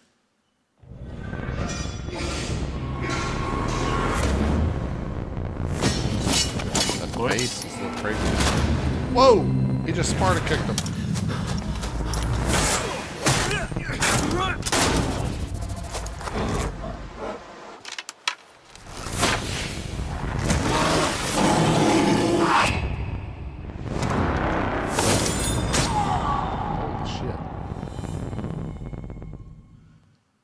And for the first time, we have deeply changed the way we tell stories in Assassin's Creed.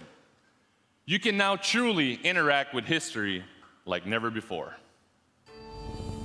Perhaps when I was thinner, both in weight and philosophy. So, tell me, Were you able to resolve the situation without bloodshed? The rebel had guards.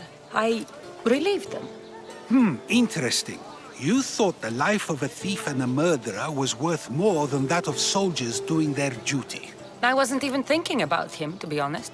And what of the rebel?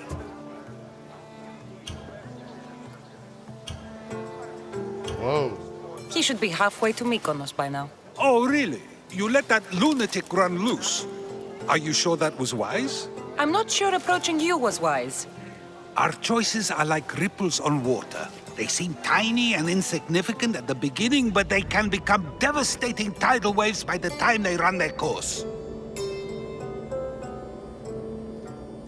Over the next few days, you can experience this for yourself here at E3 in our playable demo. And for you at home, here's a full gameplay sequence of Assassin's Creed Odyssey. Thank you, have a great E3. Nice. Oh shit, Co, there's another fucking $1,000 figure. Really? It just said go to Ubi store or whatever for a legendary figure. Oh no. You didn't need the money. What's wrong, buddy?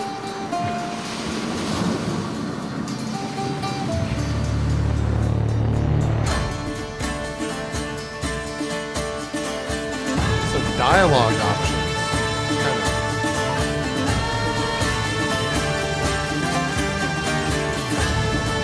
I feel like the Assassin's Creed guys went and played The Witcher. They were like, we need to do some of that in our game. I mean, I feel like everybody did, right? Sure, And was like, yeah. oh, fuck, this is pretty good.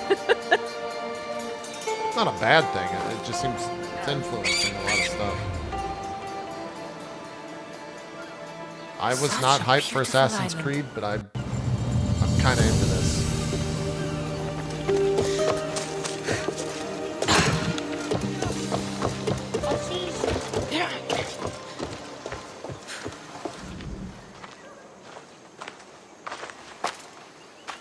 Ah, Mykonos Island, built from the corpses of giants slain by the legendary Iraklis. Read me the note again. Eagle-bearing Mystios, that's you. We are a small but fierce group of rebels who'd pay you handsomely to Sync's help us kinda off. overthrow Oh, the figure's our 750, Athenian Kel. oppressors. A warrior named Really? Theocles Yeah, according to fights chat. with What a- them. None who face what a him relief. survive. Yeah, it's not a Please, grand. Mystios, our people are dying. Just like giving us $250 off, you know? What did your informant tell you? Word has already spread of you sinking those ships. There's a price on your head. It's a really That didn't take long. brightly There's also colored looking word of game. Spartans Totally landing into it. on Mykonos. So, I'm here to find Kira, who wants me to kill Theocles. An Athenian ally. Who's at war with Sparta. And don't forget the bounty! Business as usual, then. Gods protect you, Cassandra. Thanks, Varnavas. But they'll be too busy protecting Theocles from me. We've been spotted! What? Go! What did that? That was weird. He just whipped out his blade instead of walking with it. And she's just out. Yeah, she's like, done. fuck it, I need a horse. This guy kept yelling at me, I'm out. The guy's like, it's Assassin's Creed, bitch. Starts stabbing. Mercenary. This can't be good. Oh, okay, so those are back. You're chasing your own death, mercenary. You won't escape me! Oh. You want my head? Come and take it.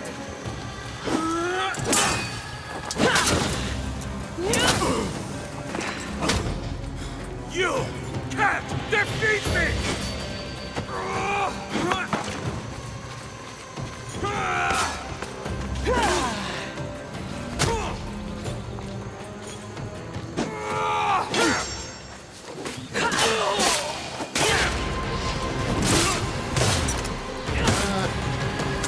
You know if really that's- should have left me alone. some missing blood and perhaps some animation there.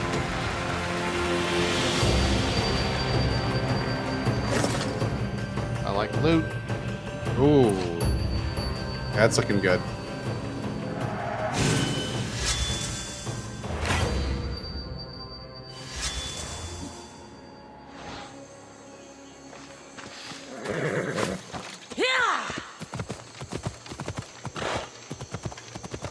You think this comes out this year, this fall? Might be. End of year or something?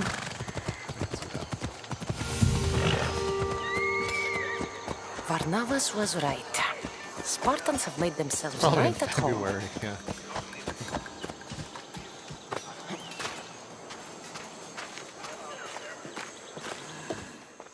I'm looking for Kira. What do you want with her?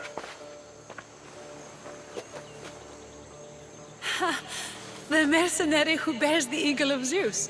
You got my message. It said something about paying me handsomely. Ha! Mercenaries.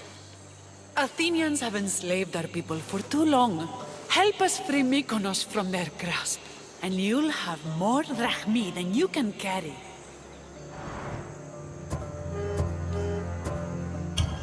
Why do I feel like something looks a little off? Not go to war. Which is why I sent feel like word there's of gonna a be another rebellion to graphics you pass. and Sparta.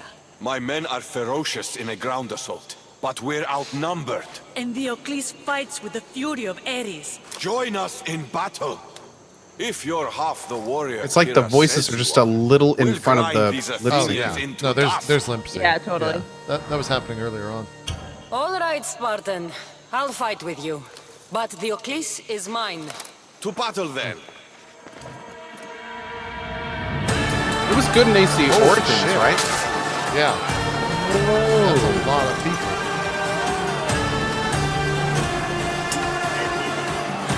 Whoa.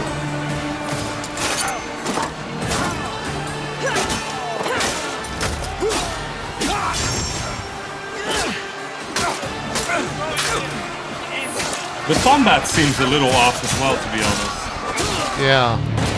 I feel like there's going to be another graphics and animation. Because, like, whatever the one, Origins was definitely smooth.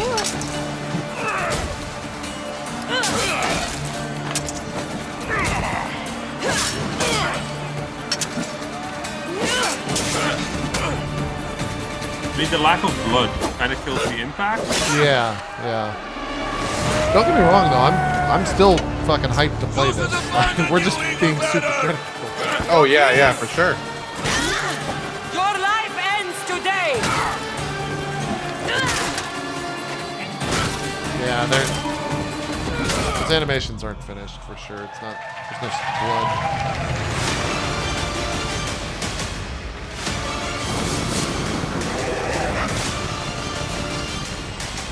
Whoa. Was there swimming in the first one? Underwater swimming?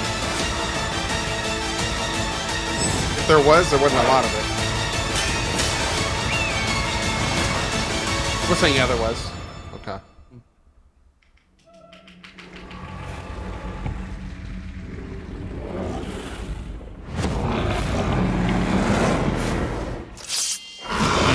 Nice. They're still keeping the magic shit. Great. Minotaurs. They seem to be going a little bit more mythological, which is nice. Yeah. I don't. Fuck Connor and all that shit. Give me some magical, mythological beast. Some Medusas and Gorgons. And these are the 14 people making this game. Yeah.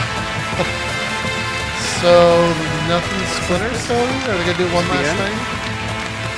Yeah. We usually get a one last thing. They usually do, yeah. Hi, everyone. And thank you for joining us. And thanks to everyone watching from home. To our teams, it's an honor to work with some of the best in the world. They Congratulations also on just a came great out show. to I'm Still Standing. That was probably like a personal touch Yeah. for Ubi.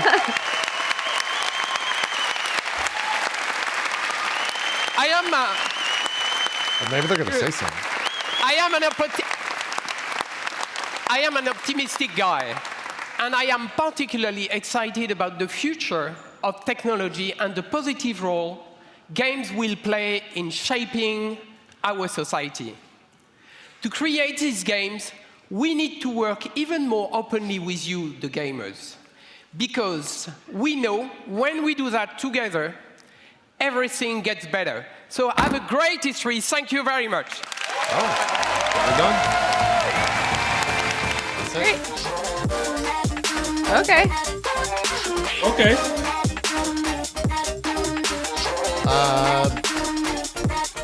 Fuck, that was a good conference. Even I like thought that the was shit great. that I'm not interested in, I was still smiling as they were presenting it. Like they brought out Miyamoto for that Star Fox stuff, and I'm totally about it. That opening though. Yeah. Wow. Just Dance and Beyond Good and Evil back to back. Like Yeah. wow. That looks. I mean, the Just Dance stuff was just good music. That was just fun to have there. But we could skip right ahead to the Beyond Good and Evil stuff. God, that looks so good. Really cool world. Yeah, the world that they're building there looks fucking great. I could never watch played an the entire first one. movie based on that trailer we saw. Yeah. Like, none of you need to play a game. That looked awesome. Yeah. Yeah, the fact that all of us were silent for that entire trailer, it was like pretty long. It was pretty sick. Then we saw a little bit of the gameplay too, which looked really good. I don't know what And they it said is. seamless? Yeah, that's what they were trying to get across, I think. By the way, little note, not everyone has played the first one, but the character that was at the very end of the trailer is the character from the first one. Right, the main And there was Like a the lot character of you play? Jade. It was Jade. Yeah. So, well, a version of Jade. I mean, we'll have to was it see. the 'Cause I thought younger they didn't Jade? line up possibly. What does Yeah, it yeah. I don't. mean? But anyway, it looks really cool. That was pretty badass. That was Yeah. pretty freaking badass. Let me pull up the mod notes so we can get everything. Yeah, so they're running behind closed door demos for that at E3. So Rami, go. I'll go. Yeah, I'll go check. Okay, go check. And then they did the hit record stuff with Joseph Gordon-Levitt. Is I've actually been following that for a while. Kind of crazy to see they're working with him on this. I think the big question right out of the gate, as soon as that went live, was that is it all for free? Like, are they making assets and not paying for them? Or people creating assets not paying for them? Like, what? I need Sounds like it. Yeah, they need to clarify. Oh, you get paid. Okay, they are paying. Jesus. Okay, it says that right out. He tweeted that people will get paid. Okay, cool, great. But do you get paid? Do you get paid if it gets used, or do you get paid if you make it? Like, I guess if that's used, right? Well, actually, I've been if noticing. Go ahead. I was going to say, if everything that they're doing is collaborative, then, I mean, you probably get paid if you're assigned to something, right? Yeah. Regardless. Someone's saying it's a 50K pot for the art that gets used. So, 50K total? Maybe. I'm going by what chat's saying, and also that's not that much money for a AAA game. No, that's not very much. Here, let me see what this tweet is, where people are pulling this from. That's like 5.5 days of AAA studio. Okay, so someone said, judging by all these tweets, I feel as though Hit Record Joe and Hit Record should have told people that they pay their contributors on the Ubisoft stage. He responded and said, "You are super right. Huge oversight. I think the script got trimmed at the last minute, and we fucked that up. It's hugely important to me since Hit Record pays artists fairly. Since 2010, they've paid the community almost $3 million." Doesn't say. Let me see if he's tweeting anything else. Where is chat? Where are you guys getting that 50K pot from? Because that's kind of an important note. The fact that there is payment is hopeful. Sure. Yeah, for sure. Yeah.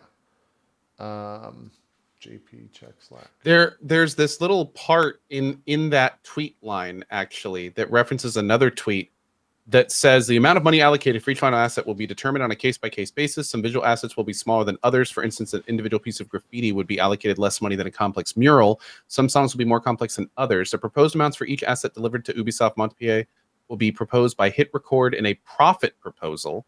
The proposed and I don't know where this is from, by the way. This is like a screen cap. Okay. The proposed allocation will be based on what Hit Record feels is the fairest way to distribute the $50,000 of community payments across all the assets and all artists who contributed to each asset. That sounds a little open. Yeah, exactly. It's going to be a fucking headache for Hit Record. Yeah. And that also means thousands of people that will spend even more thousands of hours making stuff that will never get touched by them. Yeah. And if it is there's one person could work on enough to, anyway. If you look at like a writing, if you imagine the amount of writing and art that's going to be in here, that's probably more than 5,000 assets. So we're talking about maximum $100 per thing. Yeah. Like not even like $10 if it's 5,000 assets. Like that doesn't sound. I mean, here's the thing: the idea is cool. Like I'm very excited to see this kind of collaboration. Like we've got Workshop on Steam. People making stuff for games they love is cool. People getting paid for it is cool. We're gonna have to wait and see what form this takes, how much work people get to do, how much money. But like, it's probably not going to be much. But we're gonna have to find a balance, I guess. It seems like a challenge-based thing. I kind of feel like Ubisoft is like, fine, you fuckers want to be on Good and Evil 2? We don't know what that looks like, so you're going to tell us what you want it to be and how you want it to look. They do know what it looks like, though. We just saw so much of it. You're right. It's a unique thing. It's like a... I'm trying to make comparisons to like Kickstarter and kind of that whole world, but it's not even like that at all. It's unique, I guess, to say the least. I hope it goes well, but I could very easily see that just being a complete shit show down the line. We'll have to see with that stuff. But that cinematic trailer looks great. I'm super interested in that story, in that world, because it looked awesome. For those interested, the Division 2 beta signups are open. Oh. Does it say when it's going to start? It is loading. Oh, okay. And it might be for a long time. Let us know. Signups for Skull and Bones beta is open now too, right? It is? I don't think the beta is live. I saw it flash on the screen, but it never worked. I tried like 3 or 4 times and I was never able to get it to wherever it was trying to get me to. I'm sure probably type it in. I mean, Google it. I'm sure Uplay's just dying right now with the Free for Honor stuff, the beta signups for all that. Yeah, it's probably just crumbling under the weight people of the buying internet. those big statues. I know. Yeah, I know. You know the thousands and thousands of people buying those $750 statues. It just can't hold up. A lot of people in chat are saying they did sign up though, so I guess keep trying. So they went from Beyond Good and Evil to Rainbow Six, which is you got to mention it. They just had that stuff. They just had that stuff. The Operation Parabellum, which is out. That documentary for Rainbow Six. I think that's a cool way to try to get people interested in your esport. Don't know if it's going to work. Whether or not they can get people to watch it is the question. Right. Exactly. Yes. Yeah. It's a weird catch-22. If nobody cares about the esport, then nobody will care about the documentary. Nobody cares about the documentary. A little bit, yeah. I mean, you can look at Valve did that with, was it the first big international? They had their little documentary that was on Steam. Yeah, people loved it. Yeah, and I think it kind of garnered a lot of interest in the game and the esport. But that's cool. The thing that really surprised me, 36 million players in Rainbow Six lifetime. I guess that counts a lot of free weekends because I don't think they've sold 36 million copies of that game. I don't think that's what that stat means, but that's a lot of fucking people to have touched your game. Yeah. Well, that's why you say players, right? Not sales. Yeah, because it's ambiguous as to what that actually means. It's just an impressive number regardless, but more power to them because Rainbow Six is still trucking along for sure. Oh, for sure. It's a good game. It's genuinely fun to play. It is. It's just super well dude. built. I streamed Rainbow Six Siege for months, and then I returned to it like once a week for even more months just to play with the community and stuff. Dude, it's a real solid game. Yeah, Ann plays it all the time. I jumped back into Rainbow Six with Ann and them like a month ago. I had absolutely zero fucking idea what was going on because there's so many new operators and there's so many new maps that I was just like, I'm going to point my mouse at someone and hope they don't have a fucking shield or a robot that jumps in front of them as their moves because I don't know what's happening. What's hilarious is you've become the guy in the movie where you're running down a hall and a little black ball rolls in front of you and you're just staring at it. What does that do? What does that do? What does that do? And then it shocks you and kills you. Yes. It's like, mother. Yeah. You're that guy. There were multiple times where I was like, and what's that do? She'd get like 3 words into it and I die to whatever the thing was. So if you are going to play Rainbow Six, be warned that there's a learning curve to the maps. Like it's a shooter, but that game's like you got to know the map. You got to know the operators and how they all function for sure. Right. But it's fun once you can do all that and once you learn all that. Oh. So we went from Rainbow Six to a new Trials game, Trials Rising. Guy came out on a fucking motorcycle and just said, fuck this, and left it in front of the audience. Great. And then he smashed a PC, which was kind of campy, but whatever. They brought that YouTuber. I don't remember his name, but he's the guy that created the University of Trials, which... Yeah. Cool. And he helped them make the tutorial, I guess, which is cool. Yeah, him and I think like 20 other people. Fat Shady. Yeah, that's his name. Professor Fat Shady. I'm so worried about a non-game designer making tutorials. I hope they got good guidance. Well, tutorials are hard. He was making them on his YouTube channel already. I think they just like moved those into the creation asset flow. Yeah, but I know what you're saying. It's big difference between YouTube videos and teaching. I hope it's good though. That's kind of a cool thing. There was kind of like, going back to the hit record stuff. I've kind of felt like that was present through a lot of the stuff throughout the entire Ubi conference. They were just kind of always saying community, trying to involve it in some way. Big focus on that. It felt good to see all that because that's kind of left out of a lot of other conferences where it's just suits saying, here's our game. Here's a Skyrim on fucking mobile and Alexa and blah, blah, blah. Right, so, Trials Rising looks pretty good. That crash montage was probably the best part about it. I think we were all laughing as that rolled the entire time. It was really. It went so over the top, lava, like everything. It's super. I love it. Yeah, I love it. Yeah, super into that. PS4, Xbox, PC, Switch comes out in February of 2019. So add it to the list. February is going to be fucking packed. That's the fourth game, I think, that's been announced for February now. So that's a lot. Division 2 after that.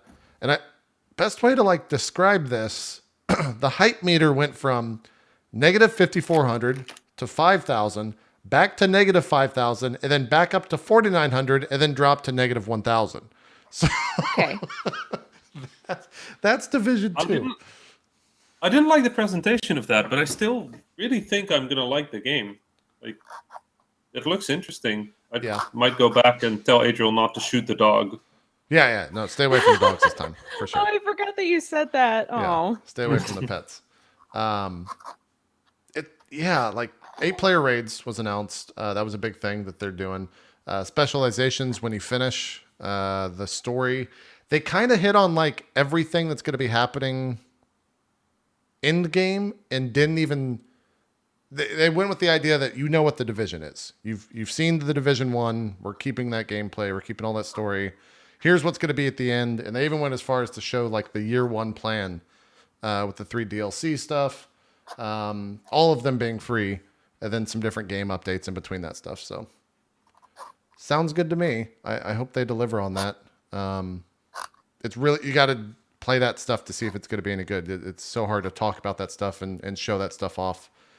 Which they might actually be doing on the Ubisoft stream right now. I think they were playing it after the conference. But yeah, that was the Division 2. DLC for Donkey Kong. Game looks fine. I was super entertained by the little performance they had with Grant Kirkhope and I liked Critical Hit. The idea of having a trailer with live music doing the trailer. I thought that was cool. Yeah, it was really cool. That was good to see. That band was pretty good too. They were they were enthusiastic. They were into it, which is always awesome. Co, I think Skull and Bones is probably your favorite thing that you saw. Am I safe to say that? That was next. That or the Beyond Good and Evil trailer. Okay. Yeah, Skull and Bones, man. I mean, pretty that is game that? is So it's pretty. looking pretty. I mean, I know from playing Assassin's Creed, Sea Warfare. I mean, I know I'm going to enjoy playing it. The gameplay is going to be fun. They showed some really great customization today. I'm super glad to see that there's like tons of different cannon types, and you can pick mortars and missiles and like all these different things that look really interesting. Also, looks like there's a bunch of different ship types. Sea of Thieves, which makes it a little bit interesting. That should be kind of fun. I very much want to know where they're going with this persistent open world thing. It could be cool. Like it could be really cool if everyone's kind of a pirate and maybe they penalize you for just randomly attacking people and reward you for working together against NPC ships and taking NPC strongholds and stuff. Mean that it's an MMO? Yes. Not necessarily. No, well, an MMO is massively multiplayer. So that indicates that there's a huge amount of people playing at once. But persistent open world just means that it's an online game. And it could be very much like Destiny, where it's just like it just makes little tiny groups of people. So not that you're like, gonna sail into the sea and have 300 people in front of you just like banging into each other trying to get to places. That would be amazing. I would love just traffic jams. It's like, oh. Yeah. So, I mean, we'd have to see. It could be interesting, but it could also be a griefing, trolly nightmare potentially if done incorrectly. So, we'll have to see. Sorry, I just realized the PC conference in 12 minutes, so I'll have to speed things up here really quick. I got to tell the other cast members. I think Anne and Baru will be joining us for that. But yeah, Skull and Bones. One thing I was blown away most by was how gorgeous it looks. That is a good looking fucking game, and I hope it stays looking that good. It also made me think like how bad of a game Sea of Thieves is after seeing that. Like, fuck. I think everyone that's played Sea of Thieves is just gonna be like, that's the biggest direct comparison to that game, and it looks rough compared to it. We'll see what they do. They've got their 2 DLCs planned, and no one knows what's in them. So we'll see. Transference was right after that with Elijah Wood, the VR game. Looks creepy as fuck. I want to watch somebody else play that really badly, but I do not want to play it. Yeah, I would not. I'm so on board. Not going to play it. That was actually, I think, Zeke's like #1 thing he was looking forward to. So he probably freaked the fuck out with that. That's coming out this fall. That was one of their fall releases. After that was Starlink, which is the Toys to Life Battle for Atlas game. That Star Fox was there. That was this conference was full of the hype meter going all, but like, what was the difference between -8,500 to 8,700 post Star Fox? Here's the thing, though. Here's the thing. Like this, because this is a little bit confusing. Like people were really hyped for Star Fox, right? I don't think it okay. Well, we can't really do a quick test. Well, actually, no. Let's do a quick test, guys. Was Star Fox enough to make you buy that game with the little planes? Yay or nay? Was Star Fox enough? I'm gonna guess nay. Yeah. Okay. Of course not. Okay. It's a wall of no's. Okay. So basically, all of that was just hype because of Star Fox. Like, yeah. Period. Which is what they wanted, right? Like. Yeah, I'm sure it's exactly what they were going for. Even Miyamoto was like, "What am I doing here on this stage?" What were we gonna say, Rob? I'm gonna buy that game. And I'm just going to play with it a bit because the idea seems interesting. It's never going to do well because the whole toys playable thing is not, it's kind of fashion. Yeah. Fun. Yeah. But it just looks, if I was 13, I would have loved it. So let's be 13 for a little bit. Sure. Okay. Yeah. I bought, my girlfriend has a kid who is super into Skylanders. That Skylander stuff is like I said, it's really fucking cool if you're of the age that would play something like that. Like, sure, yeah. It'd be like having an iPad as a kid today. It just blows my mind if I had that back when I was growing up. But I kind of agree with Rami. It's not really in fashion. Like that stuff is going away. And this might be kind of its swan song, maybe. I don't even know if there's a new Skylander being made for that stuff. So after that was For Honor. They announced it's the Marching Fire with a new faction. Was it called the Wulin faction? Did they give a name to that? I didn't see that. Okay. I don't know if that was a full name. They announced the new 4v4 mode called Breach, which is a castle siege. Not really sure what that mode is. It's a castle siege. We'll have to see how that actually works. I'm sure Strippin will know more. So if you want to ask him, I will assume, be streaming For Honor tonight and probably knows a lot about it from what he was saying last night. Crew 2 after that, really weird showing of that game. I think the best part of that game is that you can literally just turn into a plane while driving on the middle of a road, and that was not shown or highlighted really at all. So that sucks. That was, I think, the lowest. I'll pull up the actual graph in just a bit. And then they closed with Assassin's Creed Odyssey, which looks pretty good. Are they pulling a BioWare with that? Like dialogue options? I saw romance. I kind of feel like it's a Witcher thing where they're just like, man, that Witcher game really nailed it. Let's pull everything and put it into our stuff. Even with like the mythological stuff, like throwing the Minotaur there in the end. And you saw elements of it in Origins too. With just kind of how the world operated. But I think it looks pretty good. The animations and blood need to be added in. That was missing, and you could tell. And then that was it. All in all, I had fun. I think that was a super energetic. There was never, like, if there was a low point in the hype, it's because it was needed. Or I guess in the entertainment, it's because it was needed, and they brought it right back afterwards. Started super strong with that dance number right into Beyond Good and Evil.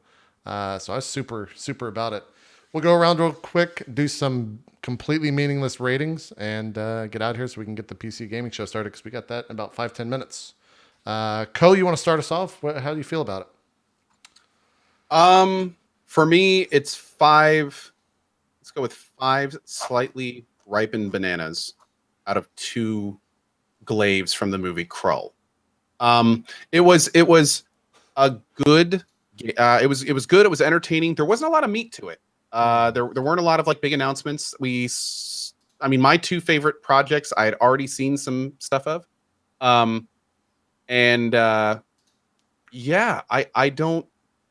It was entertaining. I liked the showcase for what it was, but I felt like I didn't get a lot out of it in terms of, news about new products, and Splinter Cell wasn't there. That was a little bit disappointing. Because I was kind of, a little bit hyped for that, because I was kind of hoping it would reinvigorate that whole thing. But yeah, it was entertaining. It was a solid showcase, but a little light on the actual game stuff. Right. Yeah, I would agree with that. Brooke, where are you at with the Ubisoft conference? I would give it a 6 or a 7, because I totally agree with Ko. Like, overall, it was very entertaining. It was a good conference, but there wasn't a lot in there that was new or exciting. There wasn't, anything really that made me go like, so exactly. Yeah. Yeah.